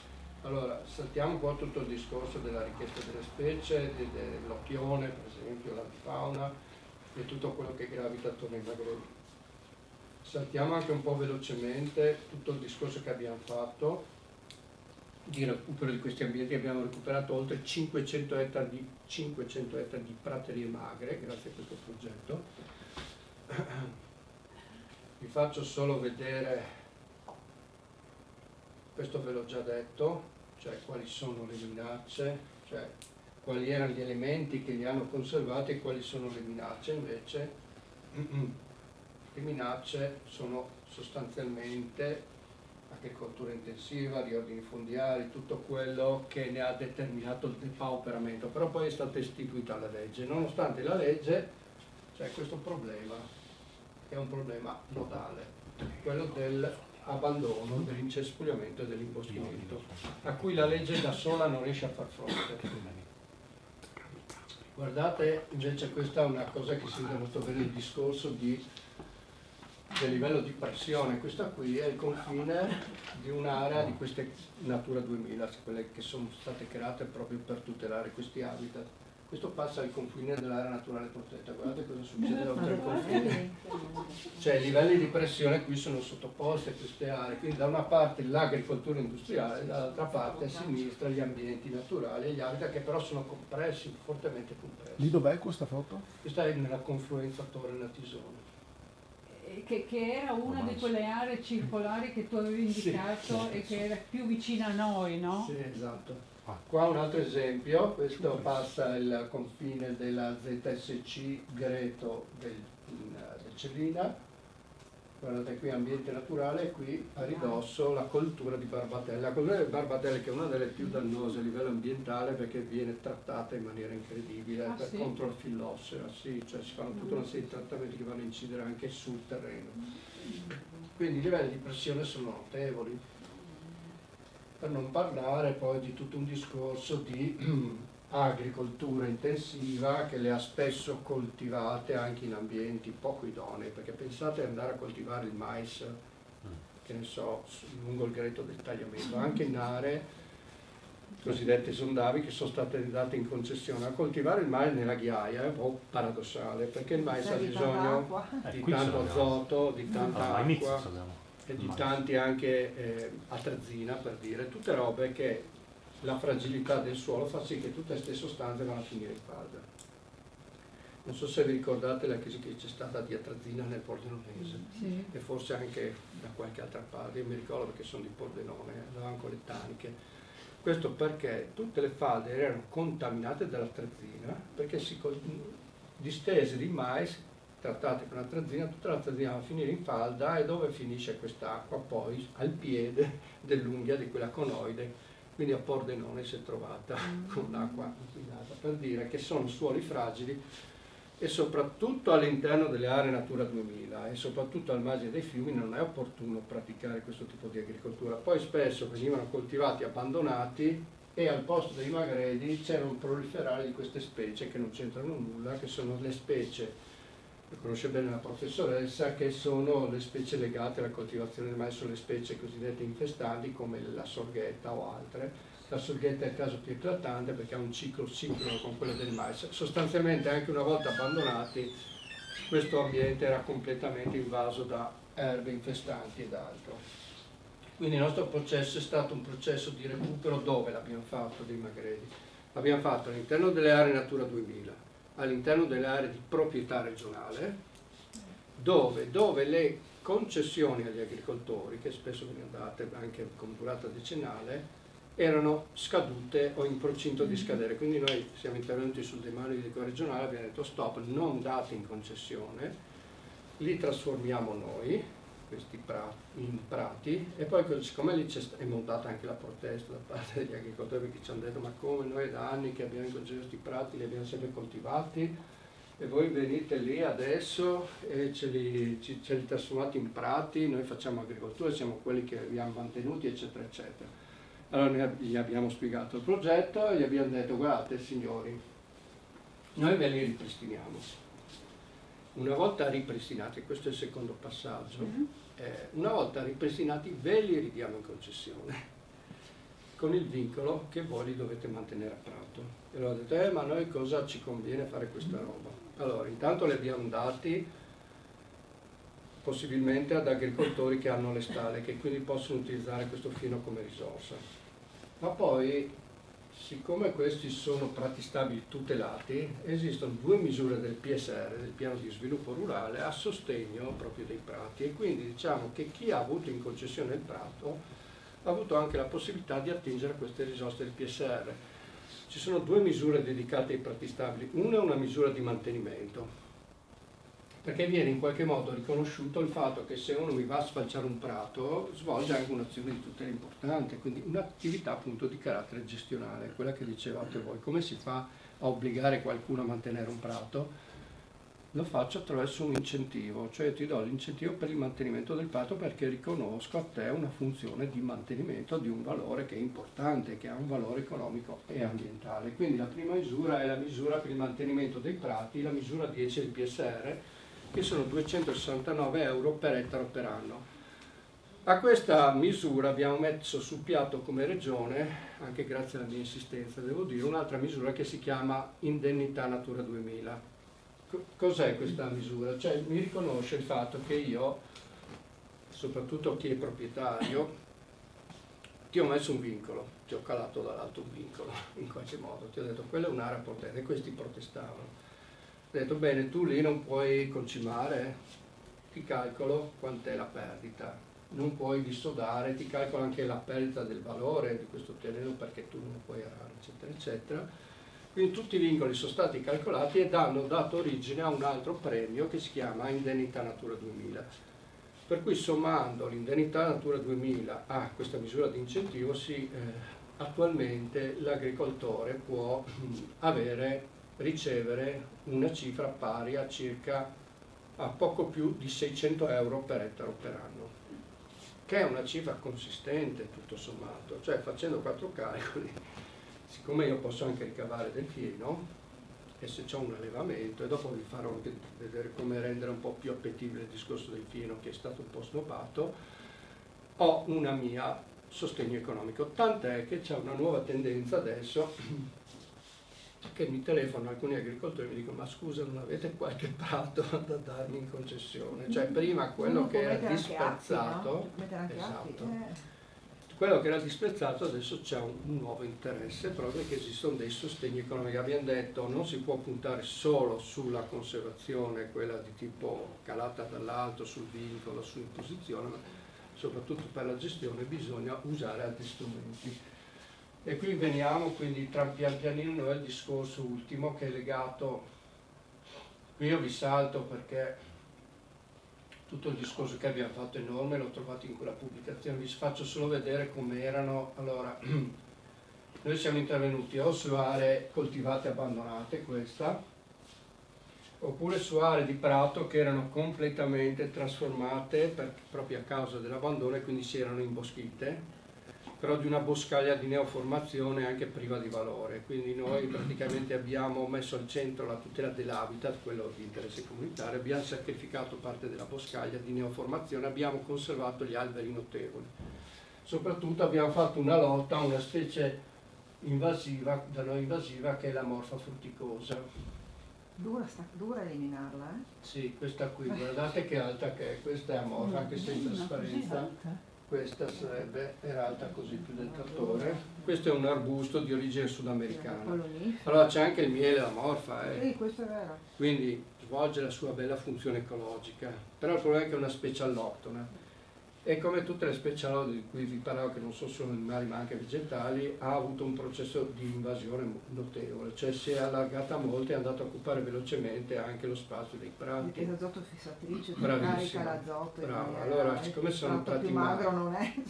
Esatto. E questo è il problema. Quindi il prato magro tu lo vai ad arricchire con una pianta che è azoto fissatrice, quindi di azoto, lo trasformi in un non magredo ma in un grassedo, cioè in qualcosa di concimale, quindi cambia proprio la natura del terreno. Poi la morfa, cioè le foglie cadono, si crea una lettiera, si fonde uno strato di humus e quindi accelera il processo di imboschimento sostanzialmente. Quindi è stato un processo di recupero di ambiente naturale. Guardate solo per farvi vedere questa, è un'immagine scattata dall'alto dei maghelli cellini, guardate che vastità. Questi sono maghelli primitivi, cioè quelli in cui c'è questa alternanza di ghiaie e di zolle erbose, e poi ci sono i maghelli, man mano che vi spostate al margine, i maghelli evoluti. Vabbè, non posso, anche se mi piace tantissimo, parlare di queste cose. Questo è il greto del tagliamento, guardate che bella anche questa immagine del tagliamento, il re dei fiumi alpini, no? Vengono a studiarlo anche dall'estero. E anche qui abbiamo fatto azioni lungo il margine, guardate. Dove li abbiamo fatti questi interventi? Vedete, qui c'è la parte un po' naturale. Allora, qui abbiamo fatto soprattutto azioni di recupero delle radure che si erano chiuse. Abbiamo salvaguardato gli alberi notevoli e abbiamo aperto queste radure. Mentre in questa parte, che è quella coltivata, tutta questa parte che era coltivata mais, soia, eccetera, eccetera, abbiamo fatto tutto un processo di recupero di questi prati, li abbiamo trasformati in prati stabili. Quindi è stato un lavoro notevole. Questa è la valle del medio tagliamento che invece si trova più a nord. Vi faccio vedere, questa è la confluenza Torre-Natisone, quella di cui ho parlato prima. Vi faccio vedere solo il prima e il dopo. Questa era la situazione prima, di alcuni di questi incolti abbandonati. Questo è sempre il prima. Ma il sorgo è considerato un'aliena invasiva? Visto che ma aliena no, perché è una specie... È una via di mezzo, diciamo, una specie ruderale sicuramente invasiva, Aliena è un termine recente, diciamo che non è una neofita. Ecco, diciamo che è una specie, cioè, neofita dipende, insomma, diciamo che è una specie che è comparsa e si sta propagando enormemente, soprattutto negli ultimi decenni, però effettivamente è comparsa insieme al mais, quindi non è proprio recentissima come altre.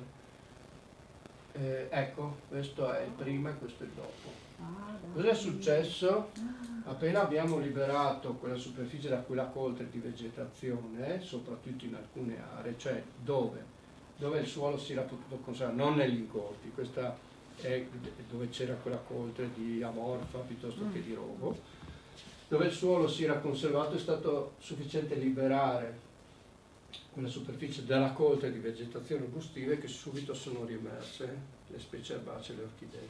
Altrove invece abbiamo fatto coronazione di semina. Ecco, qua è il prima e il dopo, quindi dovrei portare magari del cillina perché è bellissimo. E qua vedete, vi ricordate quella superficie tutta anche chiusa? Qui abbiamo aperto, abbiamo recuperato questa zona dandola in concessione, ci ha aiutato un pastore che ha ricominciato a pascolare, abbiamo fatto proprio una convenzione, un accordo con questo pastore che ha ripreso a pascolare questo prato. Questo è Spinbergo, la situazione era così, tutto sorgo e qui abbiamo proprio seminato, abbiamo fatto tutto un processo di miglioramento. E altrove abbiamo fatto proprio un'azione di, chiamiamolo, di taglio delle boscaglie degli arbusti, e però tutta questa biomassa è stata data alle centrali biomassa, quindi non è stato sprecato nulla. Le semine come sono state? Sì. Il seme da dove? Interessante questo, perché ci voleva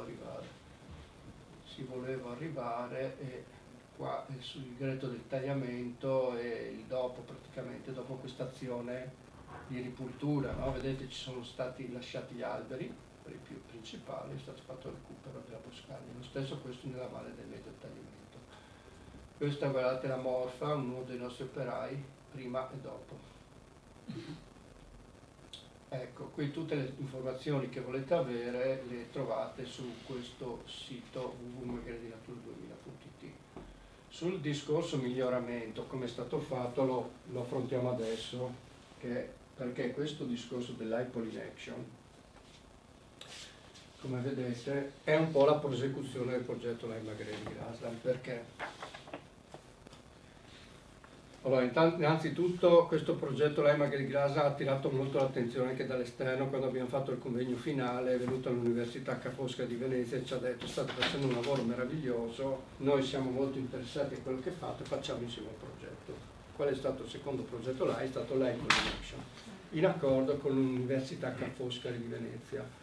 Cosa ci ha permesso di fare l'hypollination? Praticamente noi lo consideriamo un po' la prosecuzione naturale dell'Lime Agredi Grassland. Perché? Perché abbiamo intercettato altre risorse e poi, come dicevo prima la professoressa, ripristinare un magredo significa avviare un processo, no? Soprattutto lì dove c'erano gli incontri, perché dove il suolo si è conservato è più semplice, come vedete subito sono comparse le orchidee, però là dove siamo partiti da un terreno agricolo in cui il suolo dei magredi è un suolo a strati, ferretizzato, no? È tutto uno strato di ghiaia, ma in superficie vi è uno strato molto sottile che si chiama ferretto, di suolo ferretizzato, che è ricco di ferro e di alluminio ossidato, che dà quel colore. Tipo le terre rosse? Sì, tipo le terre rosse che ci sono, soltanto che nei magredi è ancora più sottile. E questo è proprio questo che ha creato quel tipo di associazione. Una volta che tu rompi questo orizzonte naturale del suolo, cioè è difficilissimo ricreare quell'associazione che è legata a quel suolo. Voi pensate che è stato arato per anni e anni, è stato diserbato, è stato concimato, avete un suolo completamente distrutto e che va ricostituito. Quindi noi cosa abbiamo fatto? Abbiamo fatto certo la semina, adesso ci arriviamo anche come abbiamo ripristinato i prati, abbiamo fatto le semine e abbiamo fatto questa azione di recupero dei prati, però questi prati che abbiamo ricreato, almeno una buona parte, a differenza di quelli originari, erano molto poveri di specie, e quindi noi abbiamo avviato il processo, però era necessario trovare nuove risorse per fare delle azioni di miglioramento. Okay? Quindi diciamo che con l'Lime Agredi Grassland molti di questi prati li abbiamo recuperati, con l'hypollination li abbiamo migliorati. Come si fa il recupero? Ve lo dico velocemente. Allora si usa un miscuglio commerciale, quindi miscuglio commerciale significa un miscuglio che posso acquistare anche in commercio, costituito da alcune graminacee che sono adatte a quel tipo di suolo, tipo le festuche, festuca ovina, rubra, rondinacea, l'olium perenne anche, che funzione hanno queste? Che si adattano a quel tipo di terreno e vanno a occupare tutta la superficie velocemente, e questo è per vincere la concorrenza di quelle specie ruderali di cui se no altrimenti non mi libero più. Quindi è una specie di starter. Senza nessuna lavorazione del terreno. Però. Sì, sì, ve la faccio breve, perché prima abbiamo dovuto preparare il terreno, mettere anche le colture intercalari, però non c'è tempo. Però abbiamo preparato il terreno, eccetera, eccetera, poi abbiamo usato questo starter, e per tornare alla domanda che mi ha fatto il collega, professore Davide, sì, che mi veniva. Come è stato fatto questo ripristino? Andando a prendere il seme, il fiorume, nei prati meglio conservati e distribuendolo sulle superfici recuperate. È stato un trapianto di biodiversità. E quindi abbiamo avviato questo processo attraverso l'Hypoline Action, abbiamo fatto ulteriori azioni di miglioramento. Allora, cosa abbiamo fatto nell'Hypoline Action? Abbiamo fatto soprattutto questo tipo di azioni. Semina del fiorume, abbiamo continuato a fare questo trasferimento, diciamo, questa trasfusione di fiorume dai luoghi ricchi di biodiversità a quelli più poveri. Quindi siamo andati per esempio nel Dandolo, quelle belle superfici fiorite che vi ho fatto vedere enormi, con la mietitrebbia. Ma cosa viene appunto? Si fa proprio con la mietitrebbia. E come si raccoglie il frumento? Si fa una specie di raccolta a spaglio, si trebbia nei prati nel momento di massima maturazione del seme. Naturalmente non si raccolgono tutte le specie, ma una certa quantità. Ed è come fare una pesca a strascico, quindi si prende il maggior numero di seme possibile. Noi lo facciamo quando matura una specie che è tipica dei magari, Liboromus erectus, ok? Quindi, oppure il chesopo con grillos, più o meno maturano vicine.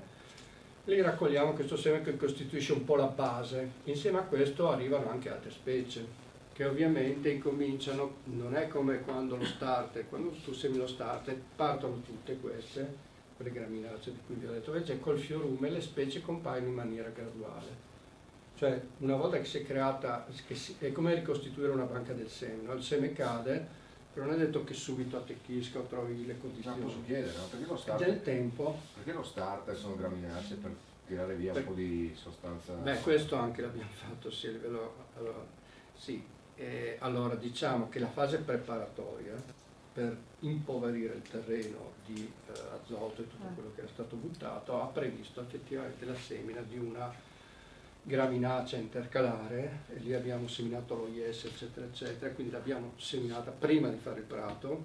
Questo ha una funzione, voi che siete insomma, sì, l'OIS, oppure abbiamo messo anche il sorgo da granella, cioè sono tutte specie a rapido sviluppo che ciucciano l'azoto, e quindi è stato fatto lo sfalcio e l'allontanamento della biomassa, ma anche è stata fatta un'azione di ripulitura delle erbe infestanti, proprio per cercare di andare a rompere e incidere sul sorgo che aveva infestato tutte queste sorghe, per andare a chiudere a interrompere questo ciclo, no? Quindi l'abbiamo usata come coltura intercalare, e dopodiché è stata fatta la semina dello starter. Perché graminacea? Perché sono quelle che si sviluppano più rapidamente, sono fortemente concorrenti, cioè svolgono una funzione di concorrenza rispetto alle specie ruderali infestanti, cioè occupano tutti gli spazi, e poi sopra questo è stato messo il fiume.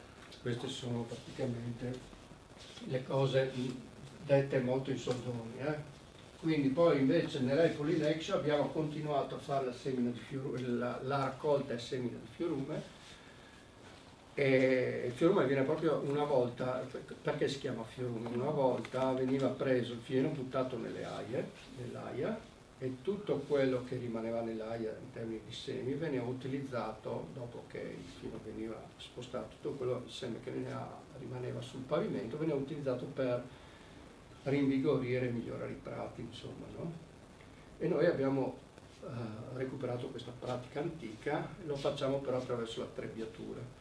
Il fieno viene trebbiato, disposto, essiccato nelle aie, insaccato e poi seminato in autunno. Però, come vi dicevo, quando si fa la raccolta del fiorume tu raccogli un certo range di specie.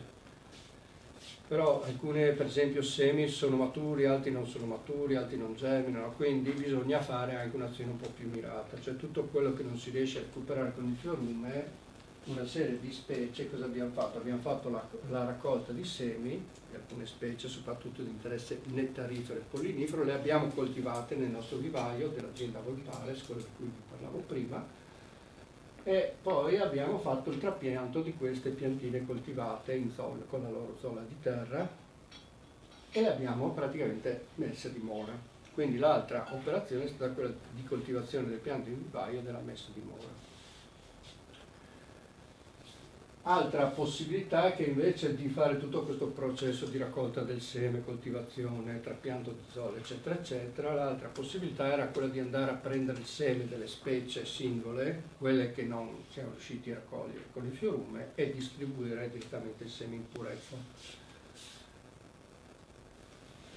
Infine abbiamo ricreato altro elemento importante, perché magari su un ambiente steppico, però si dice un ambiente steppico, ma non è un prato uniforme, ma anche con la presenza di arbusti. Gli arbusti svolgono un ruolo fondamentale.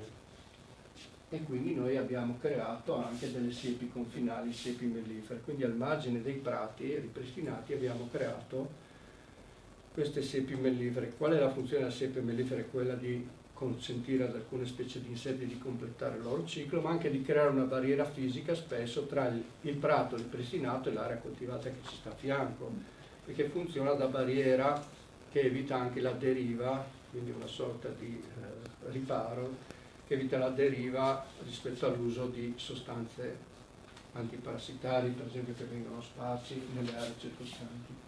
Si chiamano mellifere perché sono state utilizzate solo essenze ovviamente di specie autoctone fortemente mellifere, cioè che hanno grandi fioriture fortemente attrattive per le api e quindi utili per il miele. Ovviamente c'è un corredo di grandi specie, poi ve le faccio vedere, ma ve ne cito alcune.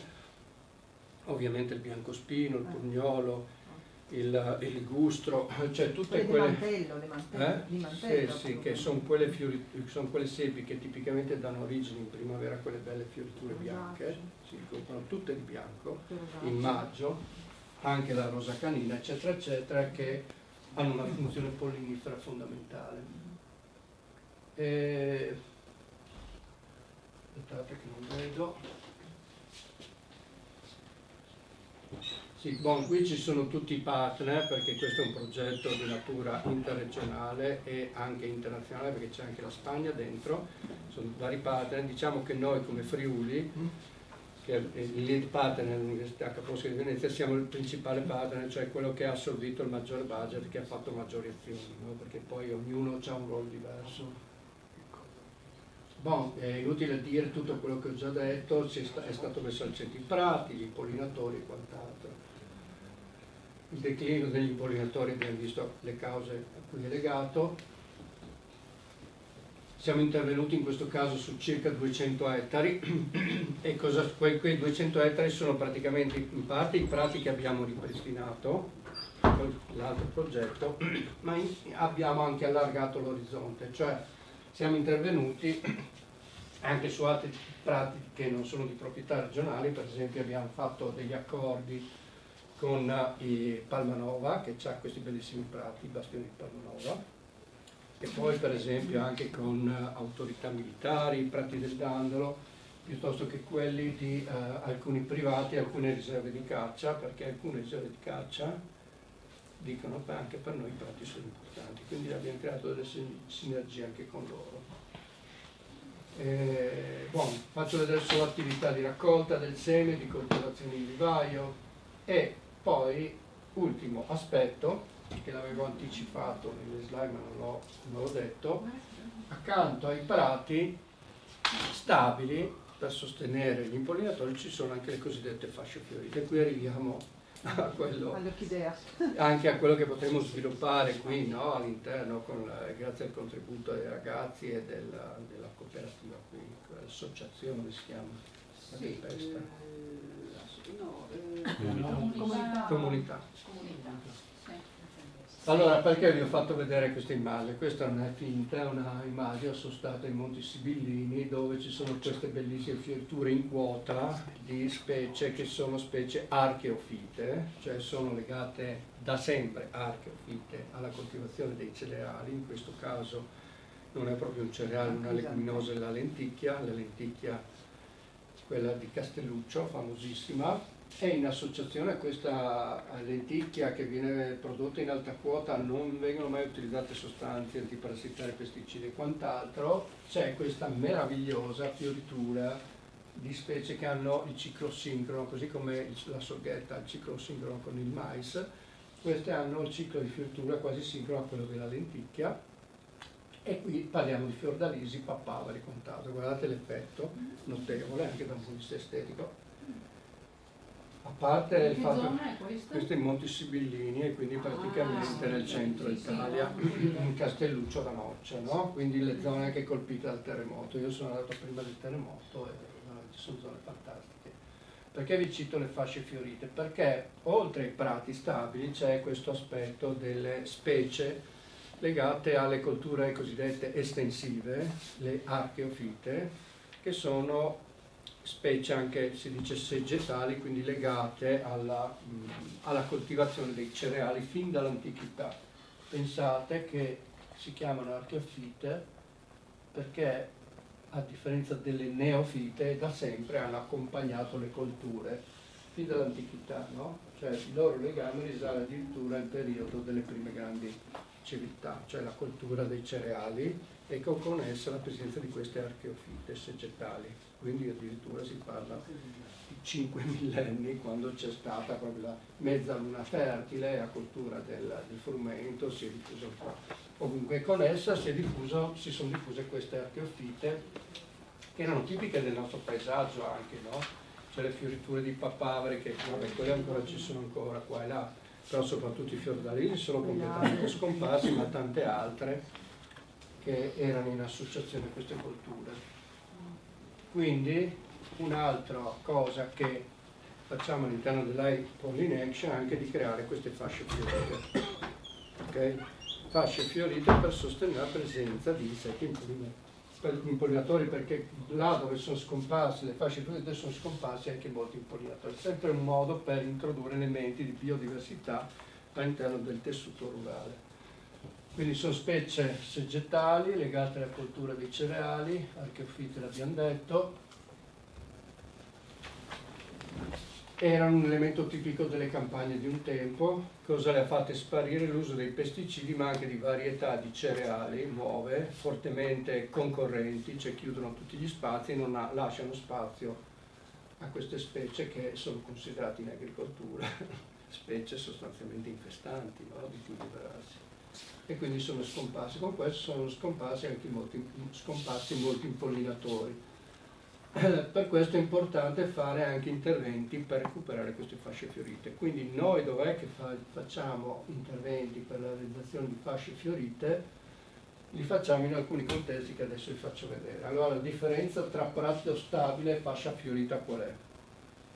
Almeno per quanto riguarda il nostro progetto, perché poi è vero che si possono fare fasce fiorite anche con specie perenni, però normalmente le fasce fiorite, a differenza dei prati stabili, sono fasce coltivate, nel senso che il prato è stabile, quindi non deve essere toccato, l'abbiamo detto, non deve essere arato, non deve esserci nessuna azione di disturbo. Viceversa, per le fasce fiorite è il contrario, cioè le fasce fiorite sono sostanzialmente legate alla presenza di specie annuali e legate alla coltura del frumento e dell'orzo. E quindi qual è il loro processo? Il loro processo cade il seme, però per poter germinare devono trovare un suolo disturbato. Sono sostanzialmente, potremmo anche chiamarle delle specie un po' ruderali, che sul terreno sodo fanno fatica ad attecchire, hanno bisogno proprio del terreno mosso. Quindi sostanzialmente la fascia fiorita, per potersi rigenerare, ha bisogno di essere rinnovata di anno in anno anche attraverso delle operazioni colturali di movimentazione del terreno. Perché se noi non le rinnoviamo, al posto della fascia fiorita nel tempo si crea un prato stabile.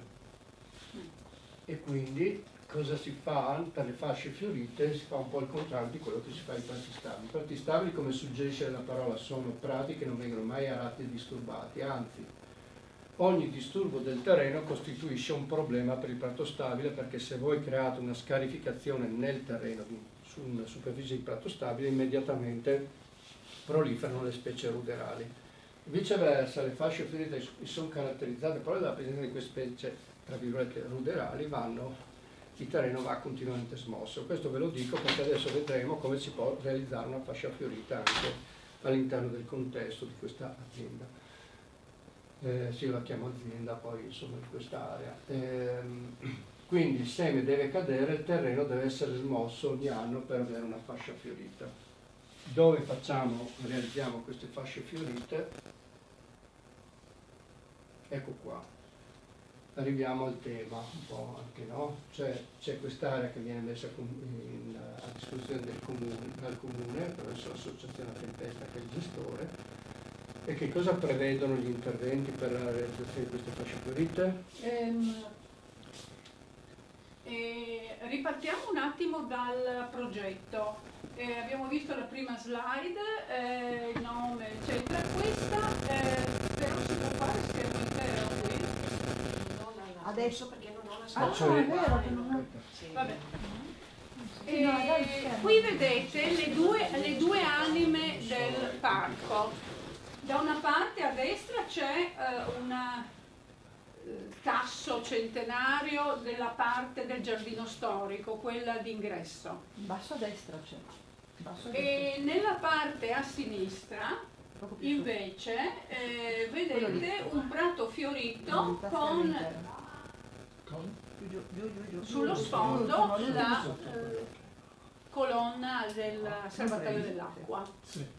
Archeologia industriale, non funziona ma ci dà il segno di come era una volta. Questo è un po' la sintesi del discorso che faceva prima il nostro dottor Fabian, che parlava di queste archeofitte. Qui ne abbiamo tutte e due, le più rappresentative, Fiordalisi e Papaveri. Allora, questo è la fioritura ovviamente di maggio, giugno e via dicendo. Andiamo avanti? Ecco, qua si ripete avanti. Ecco qui parole chiave: biodiversità, osservazione, trasformazioni. Ecco, questa è un'altra chiave di lettura importante, vedremo perché. Poi avanti. Chi siamo? Avanti. Ecco, ortofoto del 2020.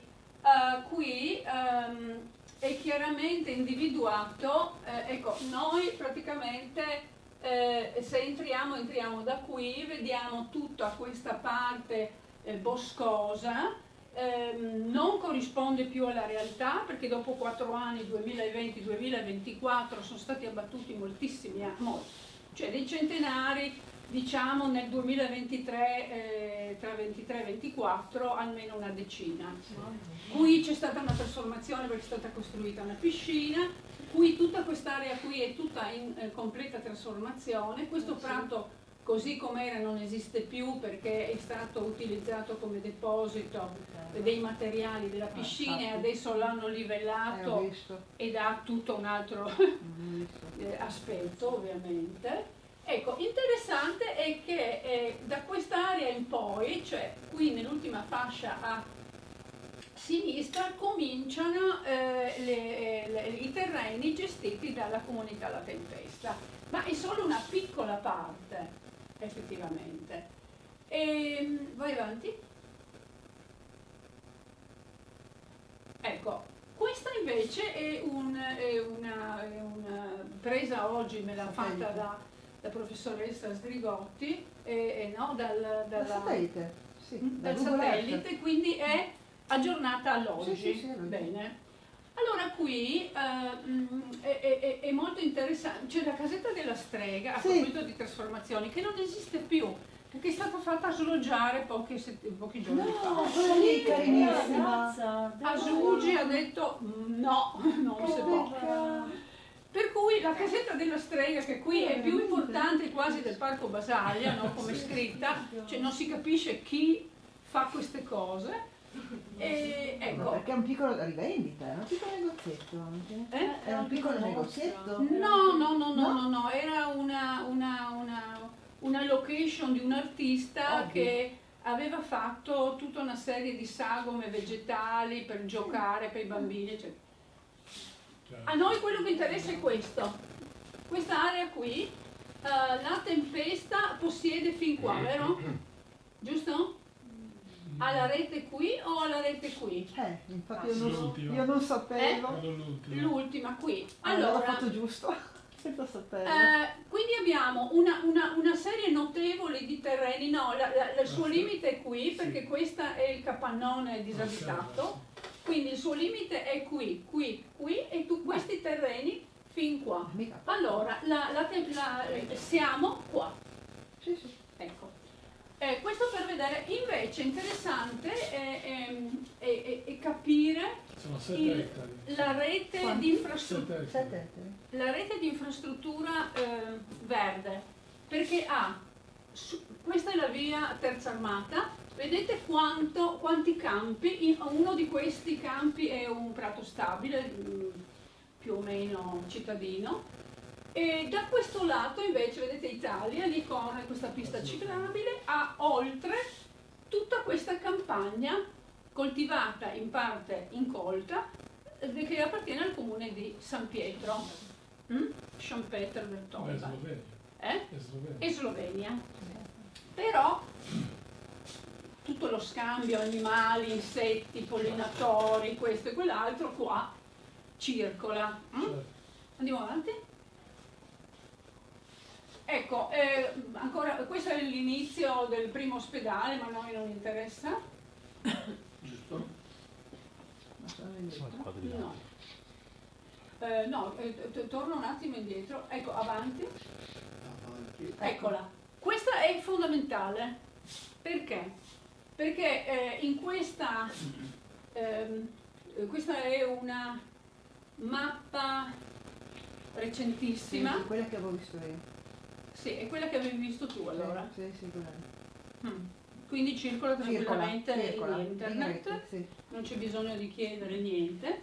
Questo qui corrisponde, è uno screenshot che io ho fatto di una mappa grande con tanto di leggenda, che è stata prodotta da questa progettista, architetto, da questa ditta di architetti milanesi, la Land Italy, che ha fatto il progetto e ha vinto la gara ed è assegnataria dei lavori definitivi del primo lotto, che dovevano partire a ottobre, dovevano partire a gennaio, dovevano partire a marzo, non portano neanche a marzo.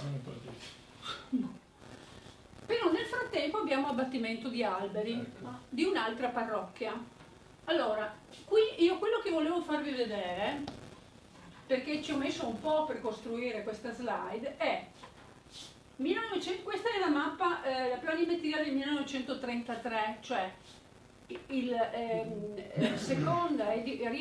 la riedificazione dell'ospedale psichiatrico austro-ungarico, distrutto in parte dalla prima guerra mondiale. Poi eravamo linea del fronte, va bene? Quindi questa è stato riedificato. Se lo sovrapponiamo alla prima planimetria, vediamo che la posizione di questi sono i padiglioni degli ammalati, a destra le donne, maschi a sinistra, tutta la parte centrale, noi siamo laggiù, vedete? E comunque cioè questo è un sito che c'era già all'epoca.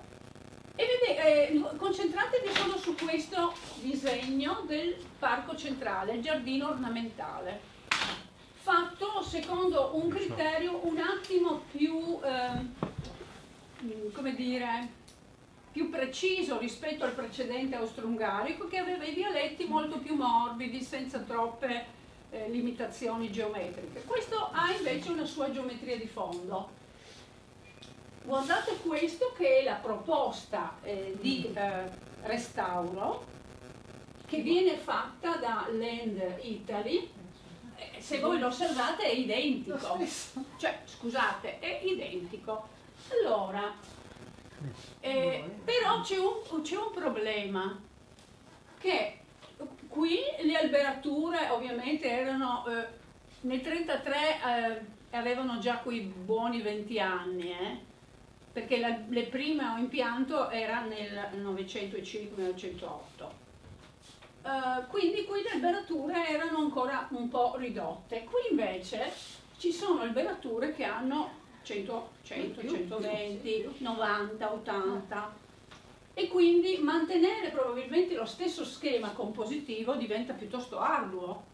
Questa è la domanda che io mi pongo. Ecco, io ve l'ho fatta vedere proprio per cognizione di causa. Andiamo avanti.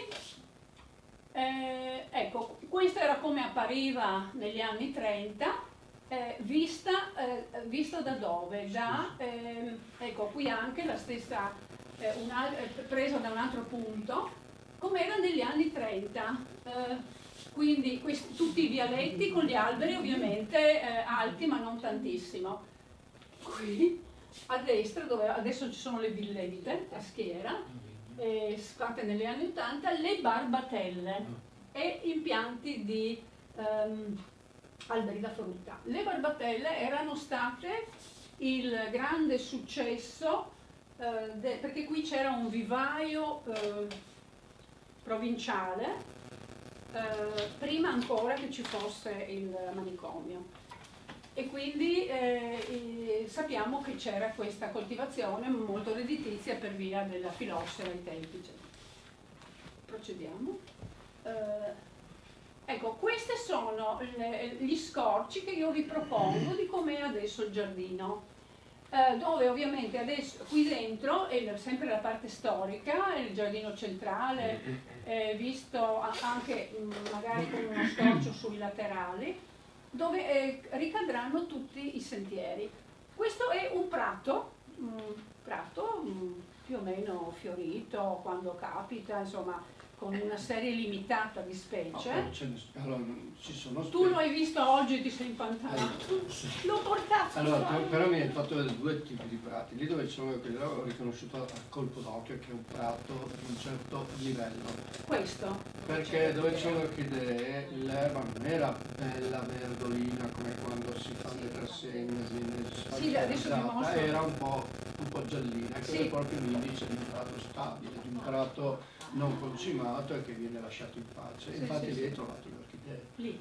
Andiamo avanti, che mostriamo dove. Qui invece c'è una materia, proprio cioè un humus molto... poi vi ho messo questa, che è capitata qua per sbaglio, ma questo ad esempio è un libocedro decurrens, fotografato 3 anni fa, adesso è praticamente tutto secco, per spiegare quanto effettivamente nella nostra concezione, almeno di così poveri, sì, insomma, ingenui forse, prevenire è meglio che abbattere, no? Cioè esistono cure anche per l'armillaria, credo. Così mi ha detto un fitopatologo dell'Università di Bologna, intervistato. Qui abbiamo i nuovi impianti dell'altro anno di 2 cedri al posto dei 2 davanti alla chiesetta che sono stati abbattuti.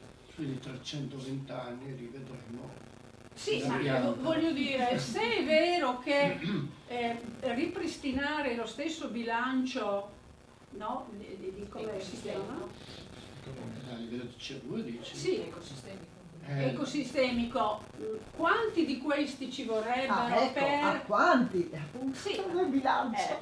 No, beh, io ho sentito ieri un video di Zanzi Daniele che sappiamo quanti. Lui per i tigli di Pordenone un tiglio, no? Tolto per fare lo stesso bilancio economico ha bisogno di non lo so. Non me lo 300 piccoli tiglietti di diametro 10. Cioè, capito che quindi il concetto compensativo di togliere uno di 120 e mettere il cosino qua, no. Cioè, esteticamente può essere, ma neanche. Ecco, vai avanti pure. La domanda è: grazie. ma perché li ha tolti allora? E questo è un altro discorso. Allora, questa è un'altra infilata per far capire, sempre parliamo di terriccio magnifique, come lo già definiva, e nell'unico censimento arboreo che io reputo di aver conosciuto prima di questo ultimo fatto nel 19, in cui già nel 2010 definiva quest'area del giardino storico a notevole pregio? No. Pregio? Sì, a livello di suolo proprio. Sì. A livello pedologico diceva c'è una quantità di humus, la fertilità è altissima. Bene, andiamo avanti. Bisogna fare. Ecco, questo è visto bello in grande quel prato di cui vi parlavo prima, che si trova praticamente limitrofo alla vostra scuola, cioè all'ultimo padiglione di destra. Ecco, queste sono le fioriture, ti ricordi, Thomas? L'altro anno, no? Abbiamo fatto questo. Ma questo dove ha fatto? Questa è una foto che ha fatto lei, ma 2 anni fa. 2 anni fa, quando abbiamo Quindi fatto 2 anni fa. Allora, questo prato. Ma quello è il prato dove ha Thomas lì, il suo. Quello di Thomas. Questo prato ha già subito nel giro di 2 anni, perché lui non ha fatto quello che dice lui. Lui aveva fatto una semina di delle. Lui ha fatto fiori. Un'unica semina una volta. Sì, mi E ricordo. poi dopo forse ha. Però anche lui prima ha fatto la semina. Anche lui prima ha fatto la semina per pulire, ha sfalciato, ha tolto e poi ha fatto la semina di fiori.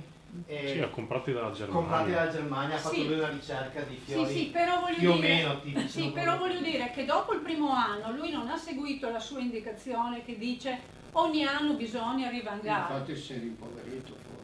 Cioè dipende, si arricchisce di altre essenze. Perché lui appunto vuole fare. Però il terzo anno non aveva più i papaveri. Sì, c'è un processo. Però sono spuntati invece tanto il lino, era tutto azzurro di lino. Che bello. Sì, ma perché l'idea sua era appunto fare il fatto stabile, un prato prato finito, quindi lui non lo rivanga più. Infatti, ha fatto la prima volta. Ha solo fatto, ma non ha neanche tagliato ultimamente, io non ho visto tagliato. Non ha falciato il. No, falciava solo intorno perché ha fatto strisce di controllo, no?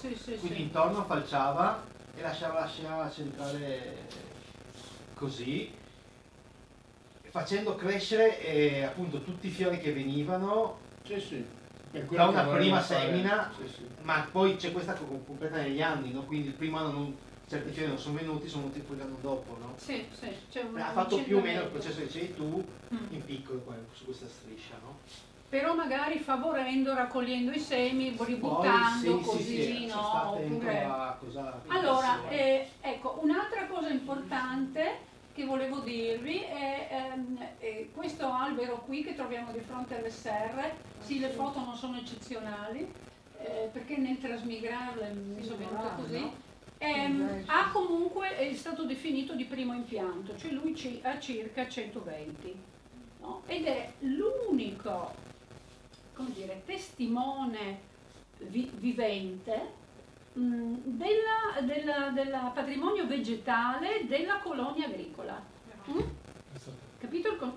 Cioè, perché qui, mentre noi, sembra quasi un assurdo, nella parte ornamentale abbiamo alla catalogazione del 2019 c'erano 37 alberi secolari di primo impianto. 120, cioè più che centenari. Ovviamente adesso sono molti di meno. Sono calati a 2, se non altro 2 in meno. 2 in meno sicuro? No, ma no, dal 2019 noi ne abbiamo contati almeno 6 o 7. Sì. Sì, ma l'altro anno sono stati fatti fuori 3 cedri, 2 ipocastani più un'altra cosa che non ricordo. Quest'anno tutti malati, no? Immagino. Siamo ai 2 cedri centenari più un faggio più un pino perché noi siamo qui una settimana, a momenti ci mettiamo la tenda per pattugliare il parco, no? Ecco. Allora, questo è molto importante come elemento storico. Io difatti l'ho proposto alle due insegnanti, avevo fatto soprattutto con la professoressa Bellese. Guardate là sopra, quella foto lassù, padiglione del lavoro, quello che viene chiamato quadrilatero, che è l'unica costruzione effettivamente d'epoca rimasta intatta dal 1910. Quindi. Guardate l'albero a destra. Noi abbiamo fatto, vero Fabiola? Sì. Abbiamo fatto tutto, perché qua, ecco, questa costruzione qui in fondo è quella. Praticamente quello lì è lui giovane. Ecco, per dire... È una bella ragazza. Sì, come anche le foto d'epoca siano un documento diretto, non indifferente, della ricostruzione della storia dell'ambiente, no? In questo caso. Anche il bagolaro che è accanto al quadrilatero sì, anche quello di primo impianto. Sì. Ecco, questo è il secondo gelso simile all'altro, mi pare che però di secondo impianto, che si trova invece più spostato verso questa palazzina che diventerà il ristoro adesso, che però questo albero ha un qualche cosa di malato perché ha le foglie tutte, andate a darci un occhio, andiamo avanti, sì ancora, ecco, e qui comincia la serie questo è caduto ovviamente per un fulmine, no? Andiamo avanti, questo è un altro abbattuto alla fine del 23, ecco questo è il sito, questa è una notazione importante. È il sito dove a sinistra, qua non è venuta l'altra, vedi? Qua avevo messo ancora una. Allora, vediamo, no, fermo qui. Allora, qui, questo era lui prima, questo è il luogo dove è stato tolto. L'altra settimana, no? Sì, il giorno 16. Allora, lui era così, qui. Qui a fianco c'era un altro, sempre di Odara, e adesso questo è quello che noi cerchiamo in qualche modo di far diventare quello lì è già segnalato come monumentale l'Atlante, Ma segnalato dove? Nel rilievo è segnato come monumentale. Sì, ma non a livello regionale. Quello non lo so a livello regionale. Quale motivazione hanno dato per questo qui, scusa Federica, te lo devo dire.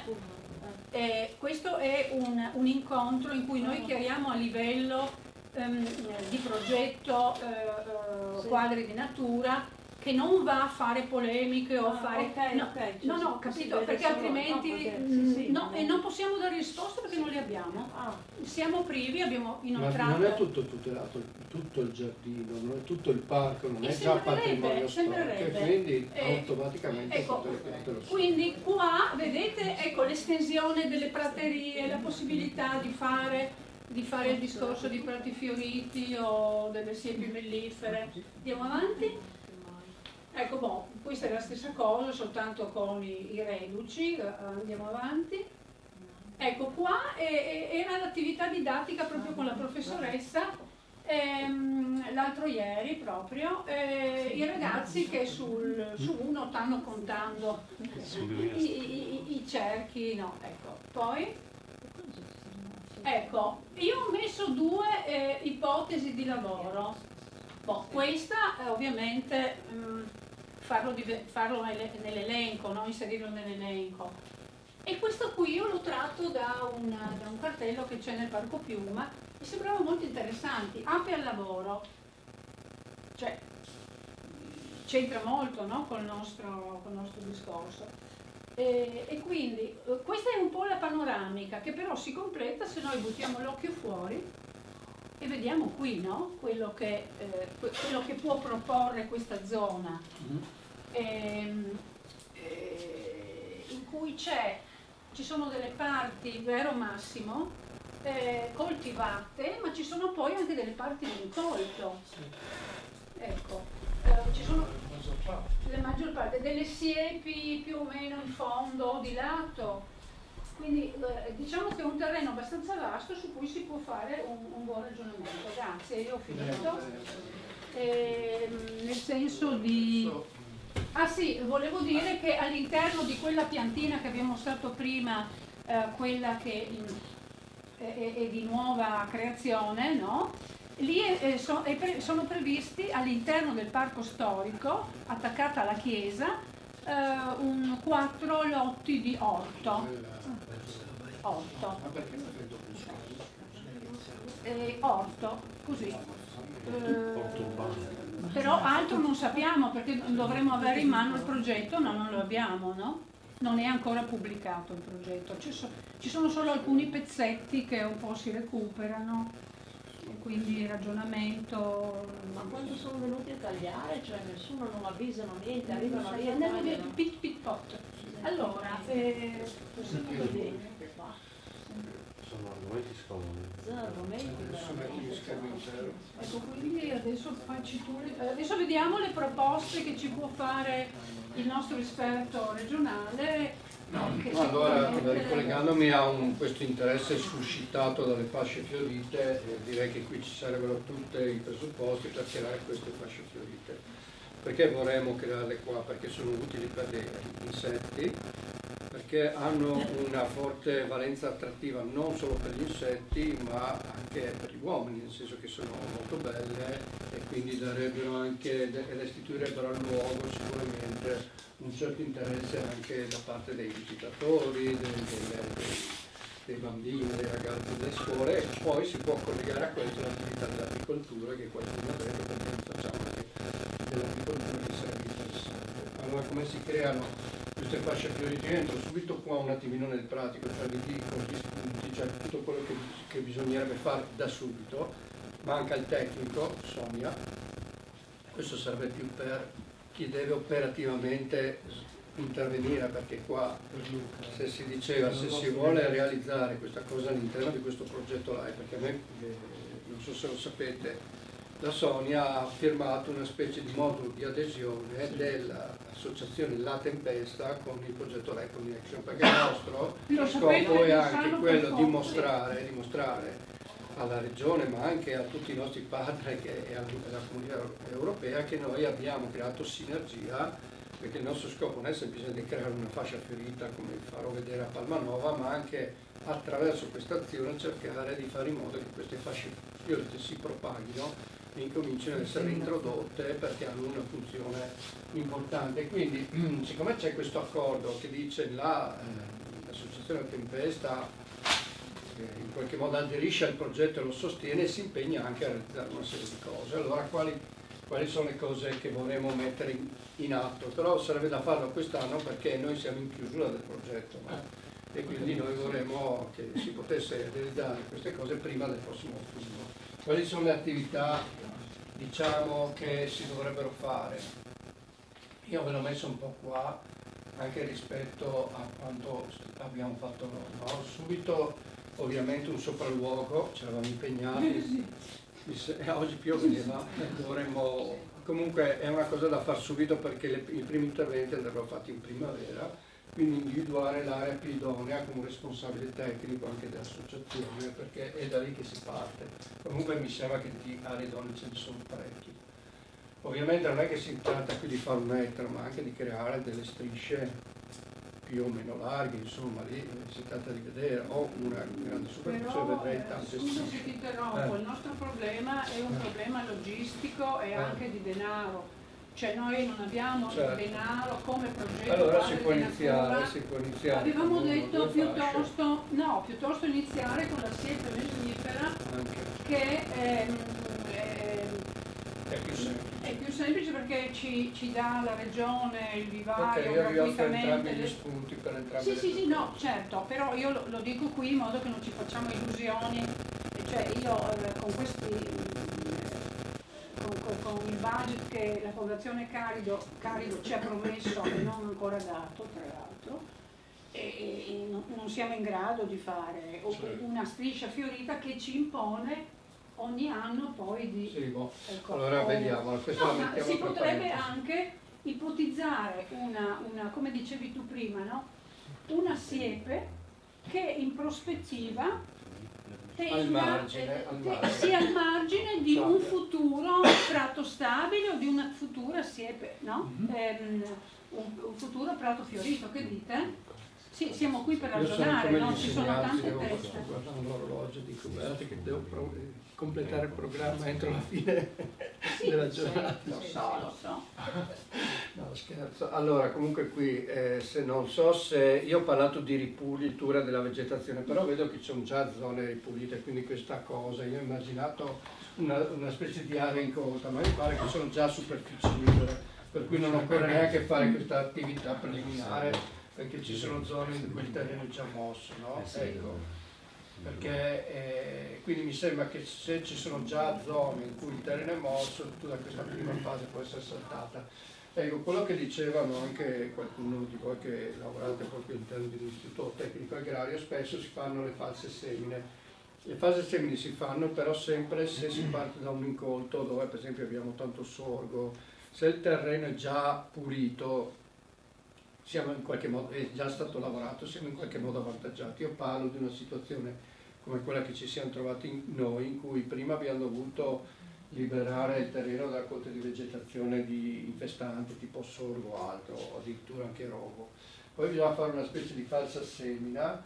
Che cos'è la falsa semina? Lo conoscete anche voi, è praticamente bisogna cercare di stimolare, siccome si è creata nel tempo negli incolti una banca del seme fatta di tutte le specie ruderali infestanti che erano tipicamente legate alla coltura che precedentemente occupava quel terreno, solitamente il sorgo. Il sorgo tende ad accumularsi perché cade un sacco di seme e quando tu hai la coltivazione di mais poi aveva uno strato di terreno che è pieno, cioè la banca del seme di sorgo e altre specie infestanti. Queste qui hanno il ciclo sincrono a quello del mais, no? Quindi hanno uno sviluppo tardo estivo. Allora cosa si fa? Si cerca di spezzare questo ciclo attraverso la falsa semina. Cos'è la falsa semina? Praticamente si lascia questa vegetazione svilupparsi e la si sfalcia prima che questa vada a seme. Quindi per quello si chiama falsa semina, che è una finta semina. A volte la falsa semina viene fatta con una vera semina, cioè praticamente si smuove il terreno e si fa una semina di specie che hanno un ciclo diverso a quello per esempio del sorgo tardo estivo e che hanno una fioritura anticipata. Per esempio noi abbiamo usato l'aloiessa. Cosa succede? Che questa aloiessa va a occupare tutta la superficie, non lascia spazio allo sviluppo delle piante a ciclo tardo estivo e voi quando è che la sfalciate a fine giugno avete interrotto il ciclo. E questa è un'operazione che può essere ripetuta anche più volte. In questo modo si opera una specie di diserbo naturale, okay? E quindi voi vi troverete in autunno che dopo l'ultimo sfalcio fate un'attività di preparazione del letto di semina. La preparazione del letto di semina si fa con o una natura, in questo caso si può usare anche un'erpicatura se il terreno è già mosso, e una volta che il terreno di semina è preparato bisogna fare una semina autunnale. Tutte queste specie che ho citato, che sono le specie seggetali legate quindi ai cereali, autunno-verlini, vengono appunto seminati in autunno perché poi la loro fioritura è di solito il massimo, l'apice di fioritura l'avete in maggio giugno, ok?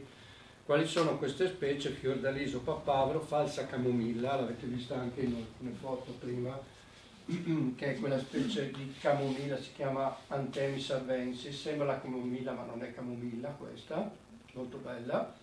Anche questa è una specie seggetale, poi c'è lo specchio di Venere, c'è il gittaione, anche altra specie molto bella, e sono tutte specie che se volete vi dico anche dove procurarvi, nel senso che ci sono alcune varietà di fiordaliso che si trovano anche in commercio, ma spesso sono varietà che sono frutto di una selezione che viene utilizzata di solito a scopo ornamentale per gli orti e i giardini, così amatoriale. Però se si vuole fare una vera fascia fiorita con le specie archefita originale, specie selvatiche, bisogna rivolgersi a alcune ditte specializzate. A Udine c'è Semenostrum.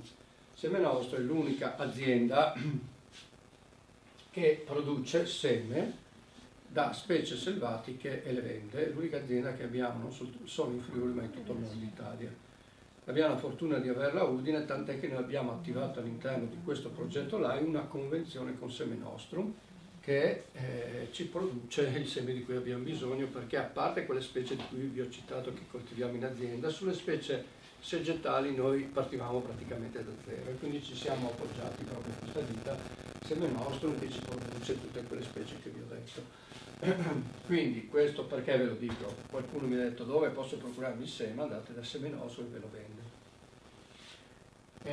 Costicchia, però insomma... Posso chiedere? Sì. La banca del germoplasma dell'Università di Udine. Anche quella collabora con noi, che però quella cosa fa? La banca del germoplasma opera in due settori. Uno è quella della conservazione del germoplasma di tutte le varietà di colture antiche, quindi fagioli, piselli, quant'altro, cipolle, tutto l'aspetto culturale. Noi invece con la stessa banca ci occupiamo di conservare le specie selvatiche e quindi le specie rare, tant'è che prima vi ho citato Armeria e Elodes, vi ricordate lo spillone di palude, piuttosto che Eucastrum palus, piuttosto che Brassica glabescens, prende il nome dal professor Poldini. Tutte queste specie rare che rischiano l'estinzione, per metterle al sicuro noi prendiamo ogni anno una quota di seme e glielo diamo alla banca del germoplasma che lo conserva, in modo da tutelare dal rischio di estinzione definitiva. Okay?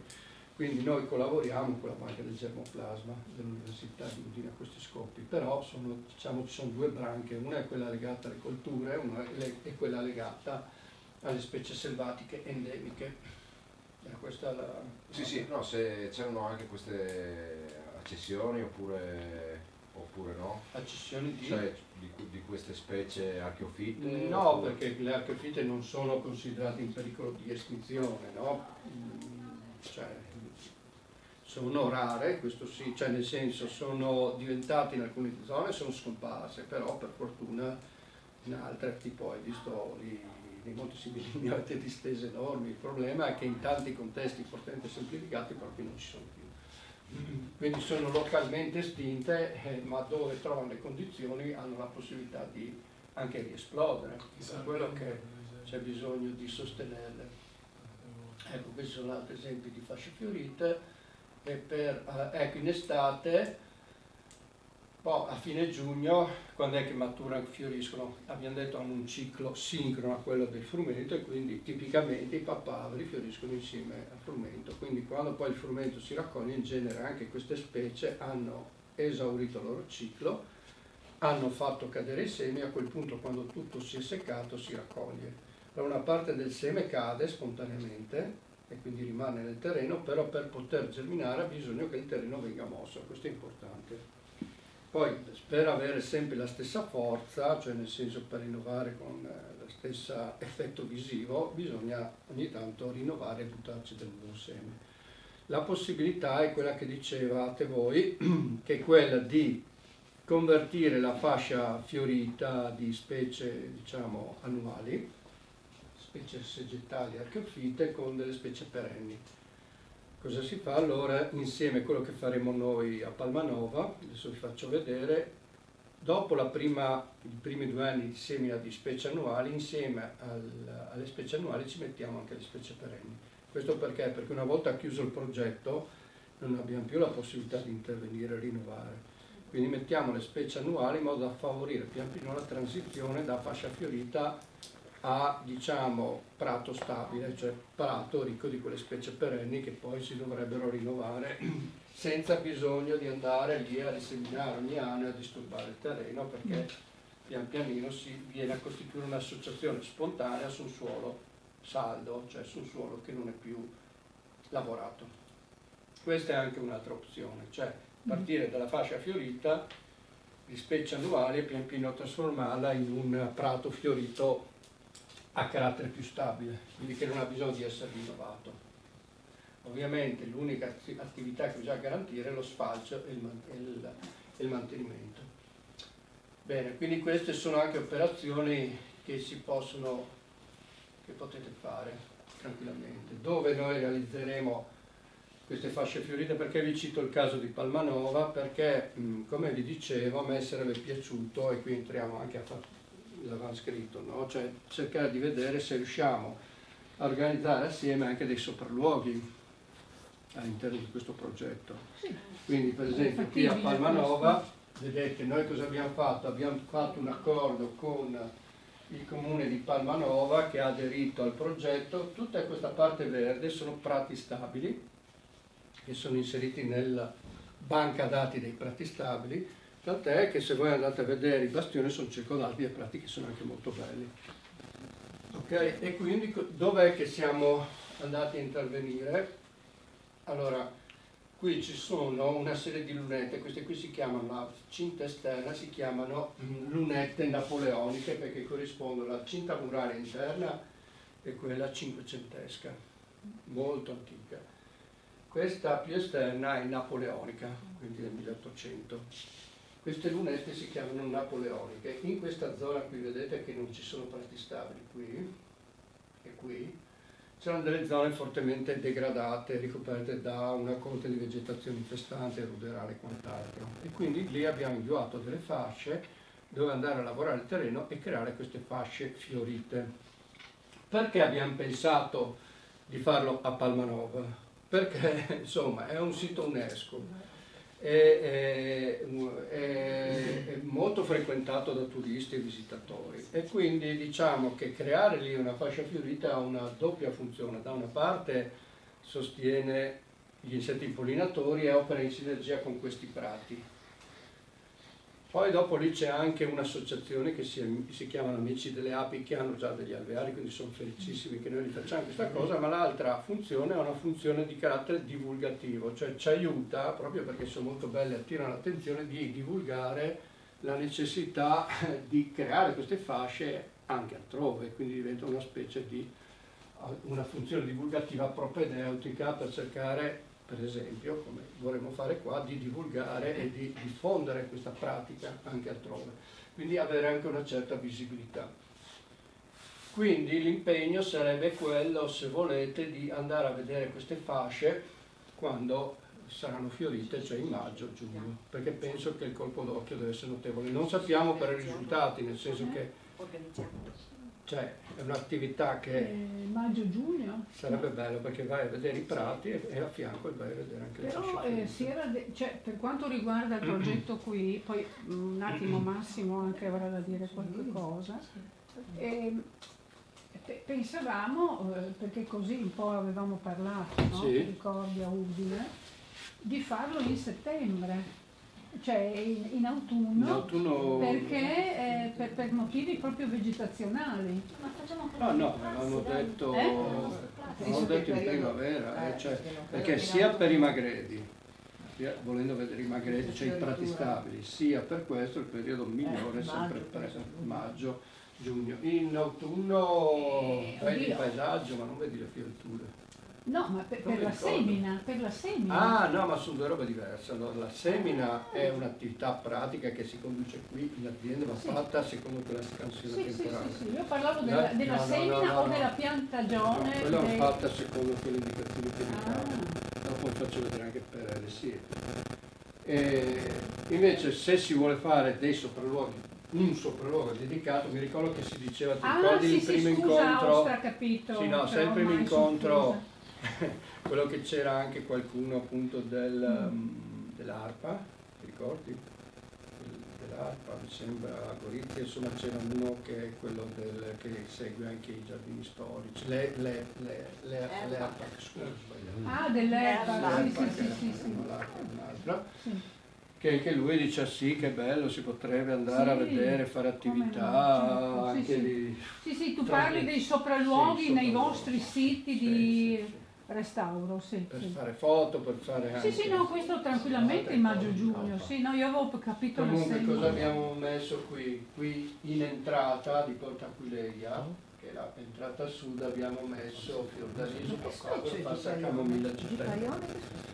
Gitaglione sarebbe l'agrostemma Gitago, che non l'ho qui, però è molto bella, insomma è una specie anche piuttosto rara. L'agrostemma non me lo ricordo sinceramente. Ma guarda che c'è nel prato. No, non è una straccia. Quello fiorito di forse... Non mi viene. Sì, no, dopo magari la vediamo su internet, non c'è il collegamento. La prima lunetta napoleonica, cioè spostandoci verso est, faremo invece, abbiamo fatto una semi da una parte di papavero e da un'altra parte di fiordaliso. Qua sarebbe bello fotografare se qualcuno ha il drone, con il drone, e vedere l'azzurro e il rosso. Poi invece qua, nella seconda e in quest'altra, ne abbiamo due lunette, una più o meno gli stessi miscugli, e poi lungo la strada. Questa invece l'abbiamo creata perché mentre le lunette sono un po' incassate, non sempre facilmente visibili, bisogna proprio andare a camminarci a fianco, questa fiancheggia la strada e qui faremo una grande fascia fiorita molto visibile anche da parte degli automobilisti, per esempio, no? E qui abbiamo realizzato quello che vorremmo fare qua, la famosa siepe bianchissima. Ecco qua, poi volendo, se avremo tempo quel giorno, abbiamo realizzato anche una fascia fiorita diversa, in questo caso di erbe di sponda. Siccome è molto bello da visitare, perché all'interno di questa fascia interna delle mura, quelle cinquecentesche, c'è anche il fossato. E lungo il fossato, a parte che ci sono gallinelle d'acqua, ci sono gazzette, ci sono folaghe, anape, germani, e c'è tutta questa vegetazione di sponda che insomma era un po' impoverita, anche un po' degradata con elementi strani. Quindi cosa abbiamo fatto? Abbiamo messo tutta una serie di piantumazioni di erbe di sponda dei fossati, tipo tipo gli iris giallis, l'iris sibirica e l'iris azzurro. Abbiamo messo il campanellino di palude, abbiamo messo l'itrum salicaria, la salcerella. Abbiamo messo tutte queste cose di sponda, ovviamente questo richiederà un'azione quasi di giardinaggio, di cura, perché se no. Però il colpo d'occhio sarà notevole, anche tutte queste specie hanno un interesse, siccome hanno abbondanti fioriture, hanno un interesse di tipo entomofilo, quindi adatte per gli insetti. Adesso, in fase conclusiva, dopo facciamo questa cosa delle filiere dei prati stabili e dopo le siepi, va bene? Come vuoi? No, più che altro per il tempo. Allora, perché ci tenevo a questo discorso dei prati stabili? Perché entriamo sul tema della gestione, che voi mi dicevate, ma qual è adesso per garantire il futuro di questi 500 ettari che voi avete ripristinato, ma non solo, ma anche di tutti i prati stabili, protetti, c'è questa legge che è la legge 9 del 2005. Come fare a superare il problema dell'abbandono? Perché la tutela in qualche modo passiva la fai dicendo non puoi fare questo, non puoi fare quell'altro, però non puoi obbligare qualcuno a fare qualcosa, no?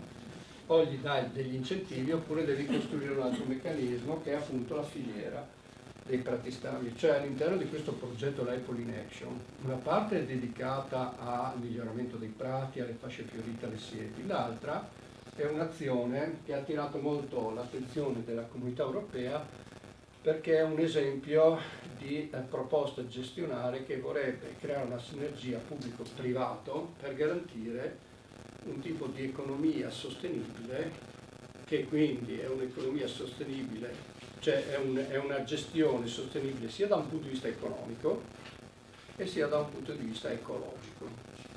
E quindi è un qualcosa che sta in piedi da sé, perché il problema di questi progetti è che spesso finisce il finanziamento, si chiudono i rubinetti del finanziamento, non dicevano ripristinati prati, bellissimo, e dopo cosa succede? Abbandoni tutto? No, non è possibile. Allora bisogna creare dei meccanismi per garantire nel futuro anche la gestione di questi prati a prescindere dagli aiuti del progetto LIFE. E quindi siamo inventati questa cosa dell'automatico perché siamo sotto batteria. Cosa succede? 5, 4, sta morendo. Sì. No, ok, per lasciarlo acceso, adesso ok. Sì. La batteria della cioè, il televisore. Del televisore. No, che non riesco ad andare su ok. Aspetta, Ok. 117 La lotta contro il tempo. No, il televisore perché non ho fatto niente sul televisore. Sei troppi, no? Sai che anch'io ho un problema. Non è male. Ci vuole svegliarci. Ogni tanto ci vuole una scossa. Che video fai adesso? No. Non ci metterai mica tutto il video. No, io c'avevo anche i video, però vedo che il tempo sta passando. No, volevo far vedere questo. Ci siamo. Cioè arrivare al discorso che è legato a questo che poi vi distribuiscono. Abbiamo creato questa brochure per spiegare il valore dei prati stabili e quanto vorremmo realizzare con questa filiera dei prati stabili, che adesso vi spiego un pochettino che cos'è, e poi c'è il questionario che vi distribuisco. Quindi la gestione dei prati stabili del progetto di filiera. Arriviamo un po' al dunque di questa azione specifica che si chiama filiera dei prati stabili. Cioè l'idea di creare, siccome sono prati che come vi ho detto sono stati un po' snobbati perché poco produttivi, si ricava un fieno spesso di poca quantità e non è come quello che deriva per esempio da un medicaio, un prato concimato, no? E quindi sono stati un po' caduti in disuso e abbandonati. Noi volevamo creare un po' di valore aggiunto a questi prati. Come lo facciamo? Innanzitutto abbiamo creato questa piccola brochure che spiega a tutti, anche a un pubblico medio, insomma anche la signora che va a fare la spesa nel supermercato, il signore, per condicio, perché sono importanti questi prati stabili, no? E quindi far conoscere, perché effettivamente quanti sanno che c'è una registro dei prati stabili? Pochissimi secondo me, no? Quindi bisogna far conoscere questa realtà e far capire che poi questo dovrebbe essere un motivo di orgoglio, che siamo l'unica regione in Italia che ha una legge di tutela dei prati stabili. Quindi questo è il primo. Poi spiegare perché sono importanti, che cosa sono, perché sono importanti, questo ve l'abbiamo già detto qua, quindi non occorre spiegarlo, però sono tutti elementi che trovate in quella brochure. Anche questo discorso qui, no? C'è la tendenza degli agricoltori, quando hanno un prato stabile, a dire ma perché non lo posso concimare? Cioè se è così magro, bisogna concimare anche perché diventa più bello, più verde, più rigoglioso. Però ogni volta è difficile spiegargli che guardate, più li concimate e più diventano poveri di specie. E quindi i prati concimati saranno anche più verdi, però vanno a selezionare alcune specie, le specie nitrofile, cioè quelle che hanno questo sviluppo rigoglioso, verde, le graminacee spesso che non danno fiori, e tutte le altre specie tendono a scomparire. Quindi anche spiegare questo è estremamente importante. Poi sono importanti per gli insetti, eccetera, eccetera. E l'altra cosa è, insomma, costituiscono un elemento paesaggistico importante, tutte cose che trovate in quella piccola brochure. Qui vado via veloce e voglio arrivare un po' al dunque del perché vogliamo creare questa filiera dei prati stabili. Quello l'ho guardato un attimino, ecco. Le 10 ragioni, ve lo dico qui, quello che poi è stato riassunto in maniera sommaria all'interno di quella brochure. Cioè, i prati stabili possono essere una risorsa per tre filiere sostanzialmente che vorremmo sviluppare. Una è la filiera del latte. Perché vogliamo sviluppare questa filiera del latte? Perché attraverso questa filiera del latte effettivamente ci siamo accorti che ci sono ancora alcune aziende, che come vi ho detto, che sono concessionarie dei prati o proprietarie dei prati che effettivamente utilizzano questo prodotto, che è quello dei prati stabili. Però cosa succede? Spesso sono aziende di carattere estensivo, non di grandi dimensioni, che hanno queste razze un po' più rustiche, però cosa succede? Che non esistendo una filiera dei prati stabili, tutto questo latte finisce in un unico calderone insieme con altri. Quindi questo aspetto, che può essere un aspetto che andrebbe valorizzato, non lo è per nulla, perché finisce tutto in un unico calderone. E noi siamo convinti che il latte che proviene dai prati stabili abbia caratteristiche diverse dagli altri. Perché ha caratteristiche diverse? Perché pensate per esempio al vino che viene prodotto qui nel Collio oppure nelle zone del Grave, no? spesso i vini più pregiati sono quelli che si producono in minore quantità, per la loro caratteristica di avere una maggiore qualità. Lo stesso succede al latte, cioè le vacche che si alimentano di più con il fieno avranno una minore quantità sicuramente, cioè produrranno meno, però quel latte potrà essere di maggiore qualità, cioè come nel caso della vigna che proprio in ragione del fatto che viene coltivata in un suolo magro assume alcune caratteristiche organolettiche particolari legate a quel tipo di suolo, così questo latte che deriva da prati con tante essenze, tante specie diverse, possono avere caratteristiche organolettiche, profumi e aromi diversi. Pensate adesso al latte di montagna o al burro di montagna. Perché il burro di montagna è giallo e quello che viene fatto a livello industriale è bianco? Perché in montagna ci sono tante essenze che restituiscono colori, sapori diversi, proprio perché sono prati ricchi. Okay? Tant'è che tanti dicono io vado a prendere il latte, il formaggio di montagna, che è diverso, sono buche che vanno al pascolo. Sì, volevo solo chiedere se ci sono aziende comunque che riescono a fare 100% con questi prati, sì. Gestire la mandria diciamo 100%. No, non è possibile. Non è assolutamente. Quindi poi voi dovrete fare dei percorsi per non mettere una quantità massima esatto. di... Adesso arriviamo anche a quello. Io ho un aneddoto curioso perché molti anni fa in montagna in Sardegna avevamo fatto un incontro con i pastori, con l'azienda regionale che faceva ricerca, e a un certo punto l'agronomo dice sapete perché il latte delle pecore sarde è particolarmente buono? Lui voleva arrivare al transetto per la biodiversità e la fondamentale sente perché è gratis, perché il latte delle pecore ha valore diciamo così diverso per queste quantitative rispetto a quello vaccino, e quindi l'evento di biodiversità non si coglieva la gratuità.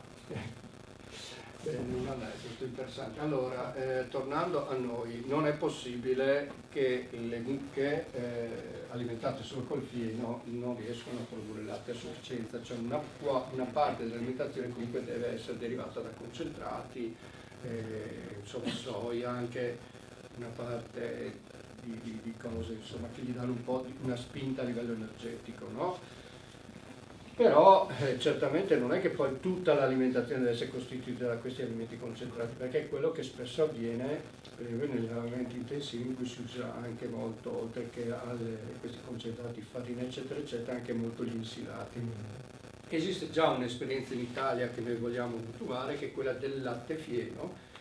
Esiste già il latte, se qualcuno lo conosce, che si chiama latte fino, che viene dal Trentino. Lì esiste un protocollo, un disciplinare che prevede che per poter avere questo tipo di marchio latte fieno il bestiame deve essere alimentato con il 70% di fibra grezza, che è notevole. Tant'è che noi vorremmo mutuare questo disciplinare, portarcelo in Friuli, però vorremmo dire una cosa anche in più, siccome quel fieno, quello del latte fieno, non è detto che deriva da prato stabile, anzi spesso deriva da medicai o anche prati concimati. Allora noi vorremmo che per poter utilizzare questo marchio, che diventerà il segno distintivo di questo latte, all'interno di quel 70% di fibra grezza il 20% almeno deve derivare da prati stabili.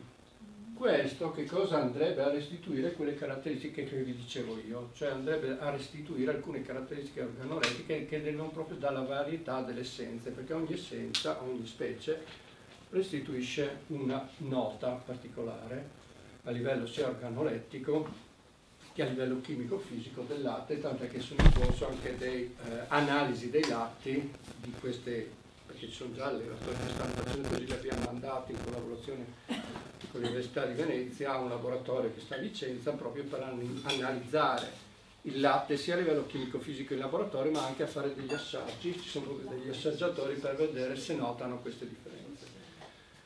Quindi questo per dire che anche da un punto di vista economico il fieno proveniente dai prati stabili potrebbe essere valorizzato in questo modo. L'altra filiera che vorremmo sviluppare è quella del miele, il miele dei prati stabili, e l'ultima è quella del fiorume, cioè dire tu hai un prato stabile, siccome voi mi avete poco fa detto dove posso io procurarmi il seme? E questa richiesta di seme di specie selvatiche è sempre più richiesta. è richiesta da privati, da associazioni, è richiesta anche da molte aziende o gruppi, società che fanno, pensate, Snamare de Gas piuttosto che l'Enel, cioè spesso anche quando si fanno elettrodotti, gasdotti eccetera, l'ente pubblico richiede sempre delle misure di carattere compensativo, no? Dice, tu però mi devi realizzare questa fascia fiorita, mi devi fare questo, quest'altro. In più ci sono anche le amministrazioni comunali sensibili a questo tema, per cui anche si sta creando insomma un mercato che è quello del fiorume. E quindi dire, se anche il tuo fieno magari vale non tanto, però quel prato è una grande risorsa perché è una banca biogenetica e tu puoi vendere il fiorume che vale tanto di più, perché lo puoi raccogliere, lo puoi vendere. C'è già un'esperienza di questo tipo in provincia di Brescia, è già stata creata una filiera commerciale di aziende che raccolgono il fiorume, il seme dai prati stabili e lo vendono a chi ne fa richiesta. Perché per esempio adesso si sta creando anche un certo interesse rispetto ai prati stabili grazie, sapete, a quel meccanismo che vi ho detto prima, cioè tu hai il prato stabile, bene, mi dai in concessione il prato stabile oppure io non ho il prato stabile, come faccio a crearmi il prato stabile? Perché c'è questo interesse al prato stabile? Perché io ti do l'indennità per il mantenimento e anche, cioè ti do l'incentivo per il mantenimento e anche l'indennità Natura 2000 che è legata al vincolo. Quindi la cosa può diventare interessante. Se in più io creo la filiera che è quella del fieno, uno dice bene, io prendo i contributi del PSR, però ho anche un fieno che ha un certo valore commerciale perché vado a alimentare quella filiera che di quel fieno ha bisogno. Quindi si crea un meccanismo virtuoso, una grande sfida che speriamo di riuscire a vincere. Allora, quali sono le 10 ragioni per sostenere questa filiera? Allora, i prati stabili sono una risorsa che va valorizzata e quindi senza sfalcio, senza pascolo, senza questa attività gestionale rischiano di scomparire. Questa è la prima ragione che sta alla base di tutto, non l'abbiamo detto e ridetto. Poi c'è questo aspetto. A seguito del cambiamento del quadro socio-economico c'è stato un processo di graduale incespugliamento, imboschimento, e questo anche l'abbiamo detto, quindi è necessario avere un meccanismo di gestione. Non so perché fa sta roba. Ecco, poi anche questo l'abbiamo già detto, buona parte delle razze e degli animali allevati intensivamente non sono più in grado di fare quella cosa grandiosa che hanno sempre fatto le mucche, cioè di trasformare la cellulosa in un prodotto che è latte e carne, perché non dimentichiamoci che c'è anche la filiera della carne volendo. Ok, questo è un altro aspetto. Gli animali allevati senza l'apporto del fieno grezzo sono più produttivi, però vengono sfruttati al massimo e anche gli stessi allevatori ci dicono hanno una vita più breve. Quindi gli animali vengono sfruttati all'osso, mentre quelli che vengono alimentati in maniera più naturale hanno una vita più lunga e si alimentano anche in maniera un po' più sana. Questo tema sembra secondario, ma sapete che anche oggi c'è una sempre maggiore attenzione al benessere animale e evitare di andare a prendere prodotti che vengono dagli allevamenti intensivi. Poi c'è quell'altro discorso che vi dicevo, l'alimentazione del fieno dei prati stabili ricchi di biodiversità e di svariate essenze botaniche si riflette nelle qualità organolettiche del prodotto finale. Se raccolto nel momento giusto di maturazione, il fieno restituisce al latte e al formaggio tanti aromi, profumi e sapori che derivano dalle molte sostanze contenute nei numerosissimi tipi di erbe che compongono il fieno stesso. Quindi anche questo è un altro elemento importante. 6. Il latte degli allevamenti che utilizzano il fieno dei prati stabili e che aderiranno perché ancora non c'è questa cosa. La cosa molto interessante è che gran parte di queste latterie che già, di allevamenti che già esistono e che utilizzano il fieno proveniente dai prati stabili, però questo elemento non viene valorizzato, già conferiscono ad alcune latterie turnare. Quindi l'idea è di creare un mercato locale e questo è un aspetto anche molto interessante perché la protesta degli agricoltori, no? Adesso tutti perché c'è questa protesta? Perché effettivamente gran parte, se ci pensate, dei guadagni che derivano da questi prodotti vengono persi lungo la catena di distribuzione, cioè agli agricoltori e agli allevatori arriva pochissimo. Tutto si perde nei costi di trasporto, quello che è il grossista, poi c'è la grande distribuzione, alla fine praticamente i due estremi di questa catena, cioè il produttore da una parte e il consumatore dall'altra, sono quelli che ci rimettono di più all'agricoltore perché arriva alle briciole lungo tutto questo processo, e al consumatore perché paga tanto, però poi alla fine sì, anche perché il consumatore non può più comprare direttamente. C'è anche però una protesta contro le aree che loro ritengono incolte, tra le altre cose. C'è anche il discorso, perché non è che tutti i discorsi che loro fanno, però è solo per dire, per essere anche in tema rispetto a questi argomenti. Cioè, qual è il vantaggio della filiera corta? La filiera corta è che tutto quello che si spende in più da parte del consumatore lo spendi in qualità, non è che stai spendendo per il trasporto, per il grossista, ma lo spendi sulla qualità del prodotto, e anche consente all'agricoltore, all'allevatore, siccome la filiera è corta, di avere dei maggiori margini di guadagno. Quindi anche questo secondo me è un aspetto importante da considerare. Quindi tutti i passaggi intermedi, anche qui da un punto di vista ecologico, soprattutto il trasporto, viene tagliato, e quindi questo è anche un altro vantaggio da un punto di vista ecologico. Quindi il prezzo finisce per essere meglio ripartito fra i tre attori principali, che sono il produttore, il trasformatore e il consumatore. Tutti i livelli intermedi sono tagliati, e questo è un altro grande vantaggio secondo me. Poi c'è anche un rapporto fiduciario che si crea tra consumatore e produttore, perché la filiera corta e il consumatore sa bene o male da dove viene, perché non è che viene da luoghi sconosciuti. E poi si alimenta un tipo di economia circolare molto importante, perché anche da parte nostra regione, noi abbiamo la nostra squadra di operai che va, sfalcia, eccetera, eccetera, però questo lavoro è un lavoro antieconomico, perché noi andiamo lì, sfalciamo, ricaviamo tanta biomassa, però alla fine tutta questa biomassa noi non sappiamo che cavolo faccia, e finiva per diventare una sorta di rifiuto, un peso, una zavorra. In questo modo invece si facilita il recupero di una risorsa che altrimenti rischia di finire in discarica sostanzialmente. 10, quella è l'idea, è che quando un consumatore va in supermercato e acquista del latte, del formaggio e dei piatti stabili, sa che sta contribuendo a tutte quelle cose che vi ho detto prima, il benessere animale, sta acquistando un prodotto più sano, più genuino e di qualità, sta anche gettando uno sguardo di attenzione verso il tema del benessere animale, però l'altro aspetto fondamentale è che in maniera indiretta sta contribuendo alla tutela del tratto stabile, e questo lo vorremmo anche comunicare. Tant'è che vorremmo poi organizzare anche delle visite guidate, cioè fare in modo che le aziende che producono questo latte facciano, come ci sono cantine aperte, anche una giornata in cui il consumatore può andare vedere il processo di produzione del latte, andare a vedere la stalla come vengono trattati gli animali, e andare a vedere anche i prati da cui questo fieno proviene. Questa è un'idea, non so se è troppo utopica, però è l'idea che vorremmo. Sì, l'idea. Poi vediamo se riusciamo. L'idea è qualcosa di... Posso chiedere, in anteprima riuscirà dopo a farci qualche nome di qualche azienda bella che già lavora così? Se si può... Ci sono degli esempi, tant'è che stiamo molto nel usando. campo della fruizione di turismo in prossimità. Esatto, quindi, esattamente. Perché poi l'idea lì può essere anche un trattore, non solo per... Infatti l'idea di concedere il marchio non solo alla latteria, al prodotto, ma anche all'azienda che produce il fieno, che tutela il prato e che diventa una specie di biglietto da visita. Okay? Quindi questo ve lo passate.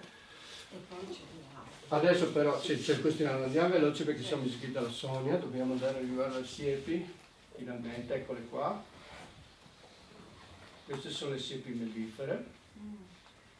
Come si realizzano le siepi mellifere? Insomma, perché l'abbiamo detto e ridetto, molti insetti completano proprio il ciclo biologico sulle foglie e anche sui frutti degli arbusti, no?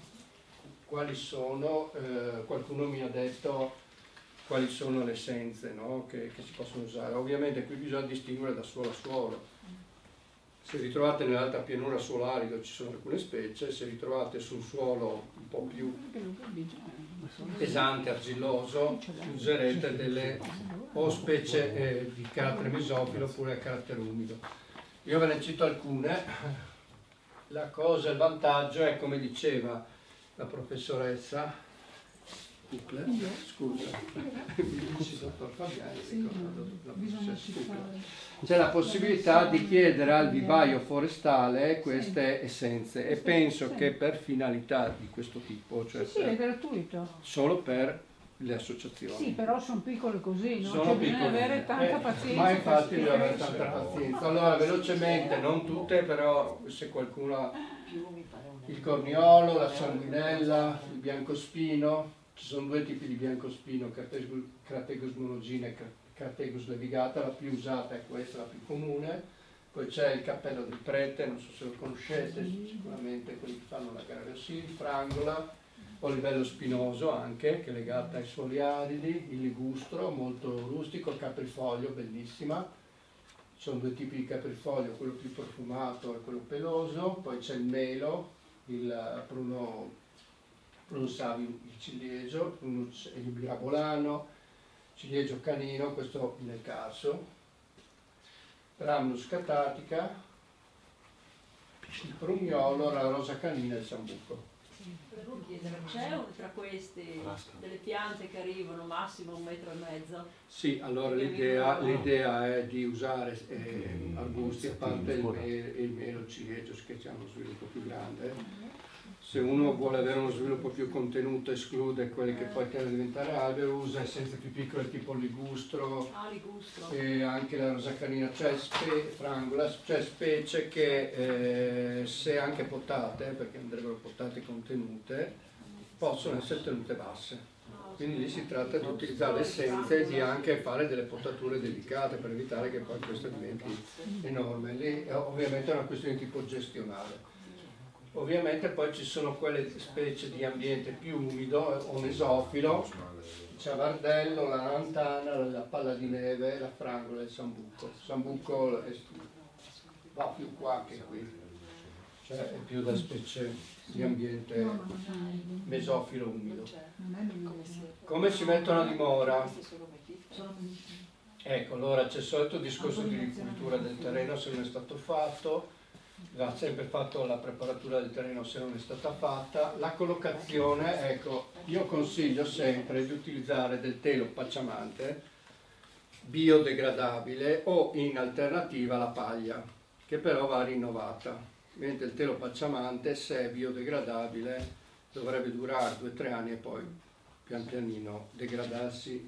Se voi non fate questa operazione, le erbe infestanti, soprattutto come ha detto Sonia, vengono date così piccole, vengono mangiate e divorate, nel senso che loro si sviluppano lo stesso, ma fanno un po' fatica ad emergere rispetto alla vegetazione di specie ruderane infestanti, sorgo e solite cose. Poi succede un'altra cosa, non le vedete più e nelle operazioni anche di sfalcio dei bordi rischiate di farle fuori, soprattutto quando sono molto piccole. Quindi vanno ovviamente segnate molto bene con dei pali, il telo pacciamante che vi aiuta a individuare la fila e contribuisce a tenere sotto controllo le specie infestanti nei primi 4-5 anni. Nei primi 2-3 anni le siepi rimangono lì molto piccole, poi partono. I primi anni lavorano soprattutto nelle radici. E quindi in questa fase in cui sono piccoline bisogna tenerle pulite. Qui avete la fortuna di avere un'azienda, guardi i giovani volenterosi e di poter fare tanta opera di manutenzione. Allora bisognerà tenere sempre puliti i bordi qua.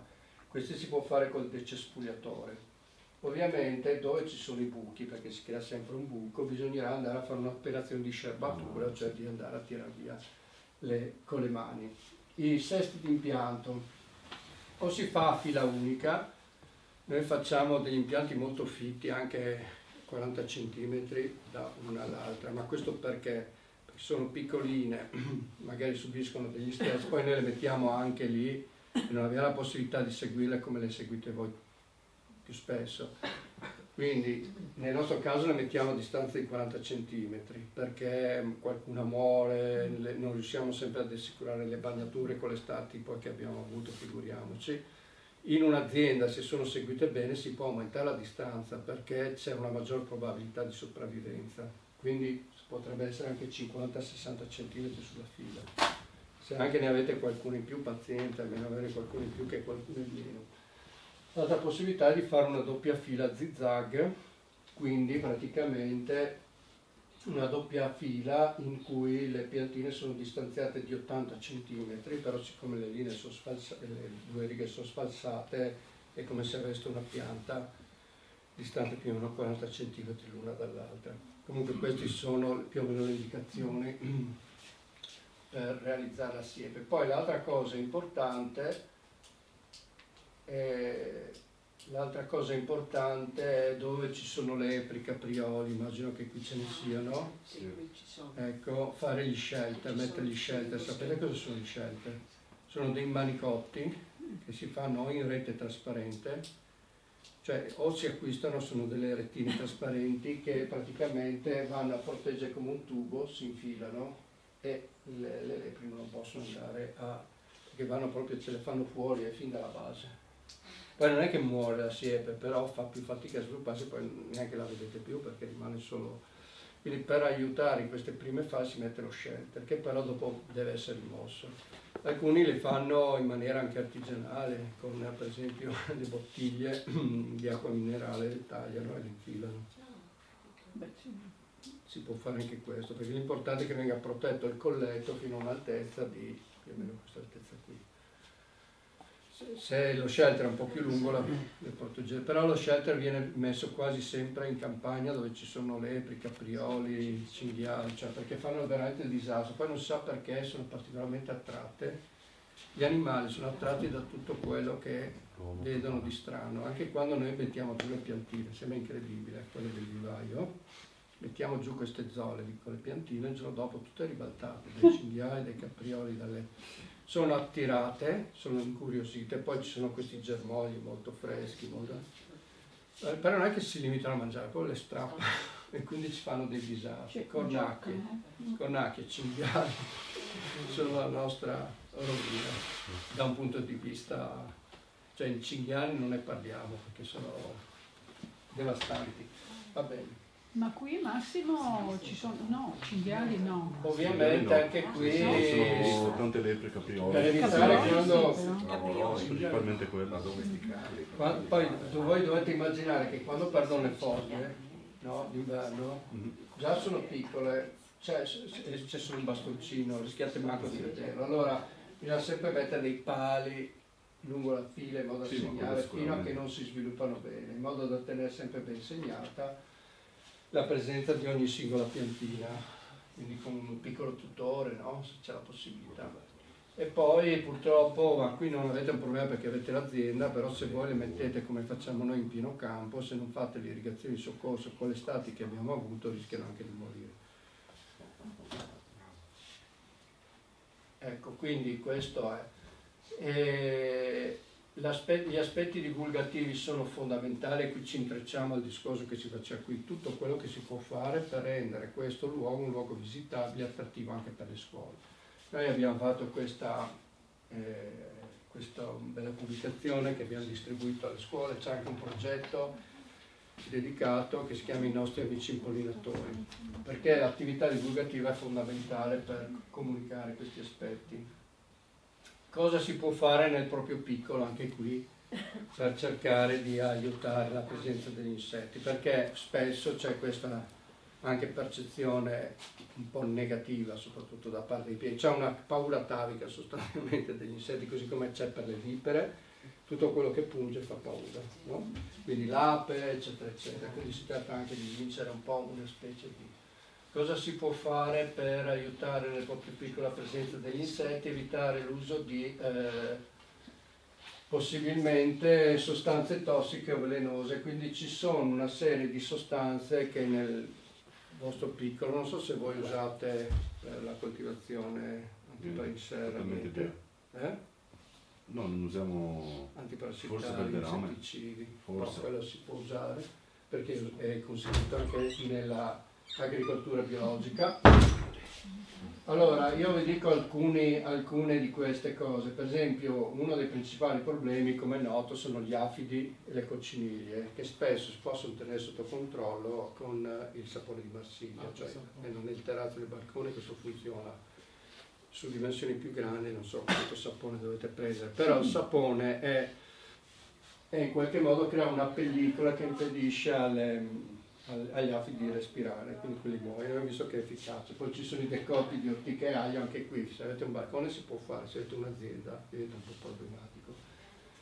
Però la cosa più interessante è favorire invece in un contesto così gli insetti utili. Come è noto, le cocciniglie e anche i famosi sirfidi, quelle mosche di cui abbiamo parlato prima, hanno una fase larvale in cui queste larve sono divoratrici di afidi, cocciniglie e tanti altri insetti dannosi, quindi anche favorire la presenza di questi insetti utili è fondamentale.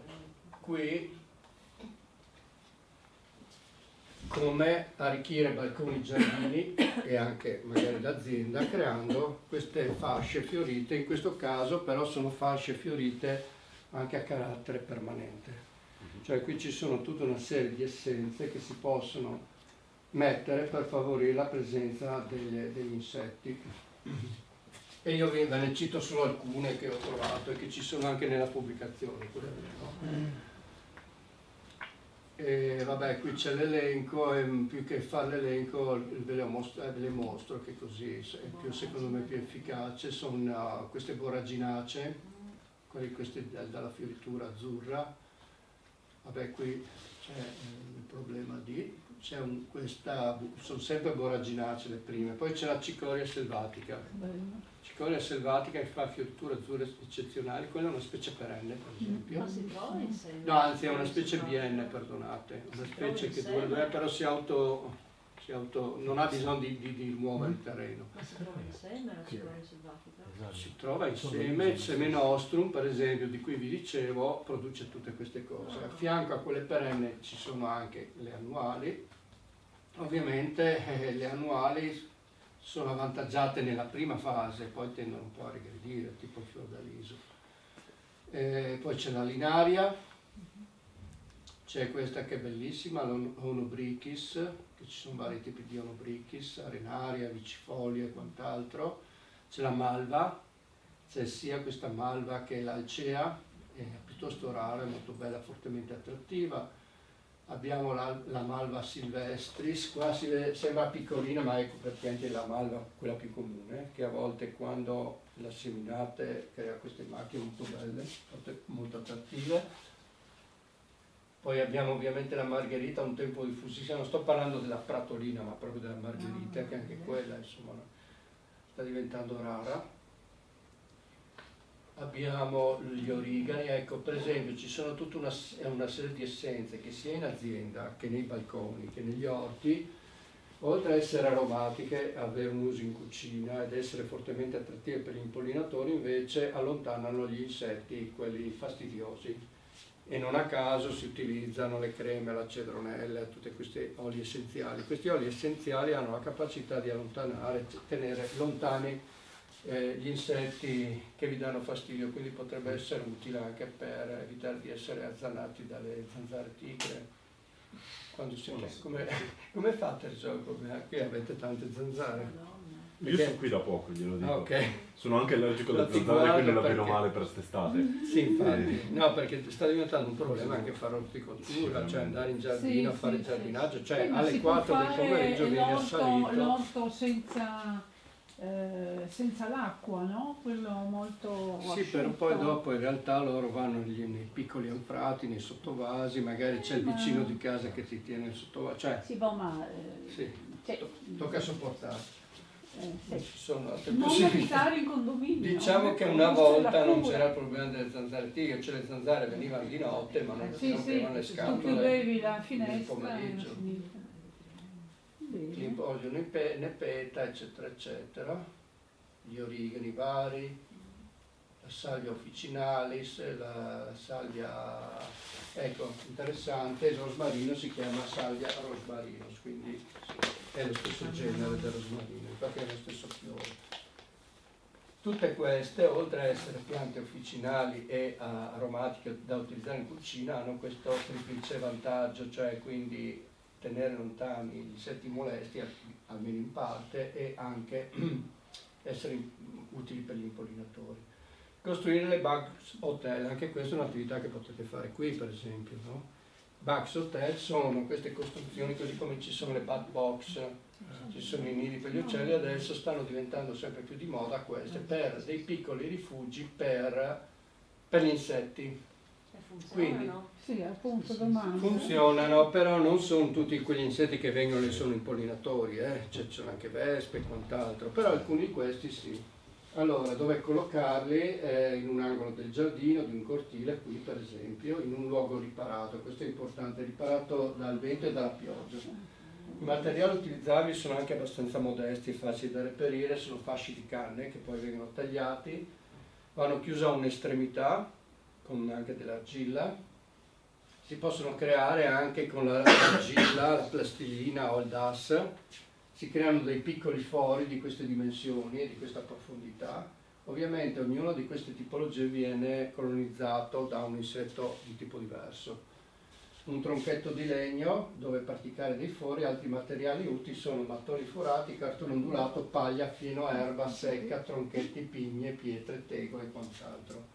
Tant'è che veramente ci sono anche costruzioni notevoli. Allora, uno degli impollinatori più simpatici e utili che utilizza queste sono proprio queste api solitarie. Queste per esempio sono le osmie. Okay?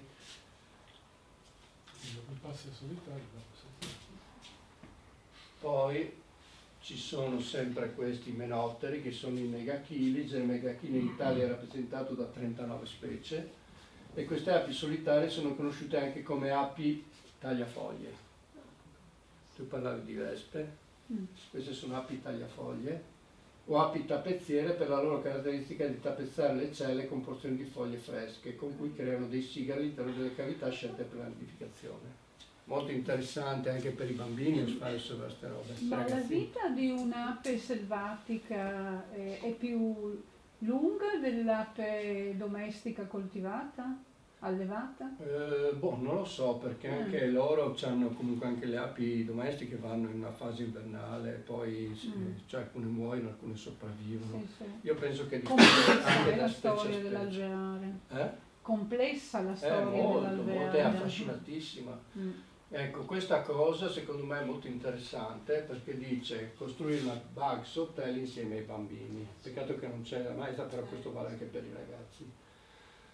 Allora, costruire una bugs hotel insieme al bambino, figlio, nipote, studente ha una particolare valenza perché consente di apprendere e comprendere in modo attivo e partecipato importanti concetti come biodiversità,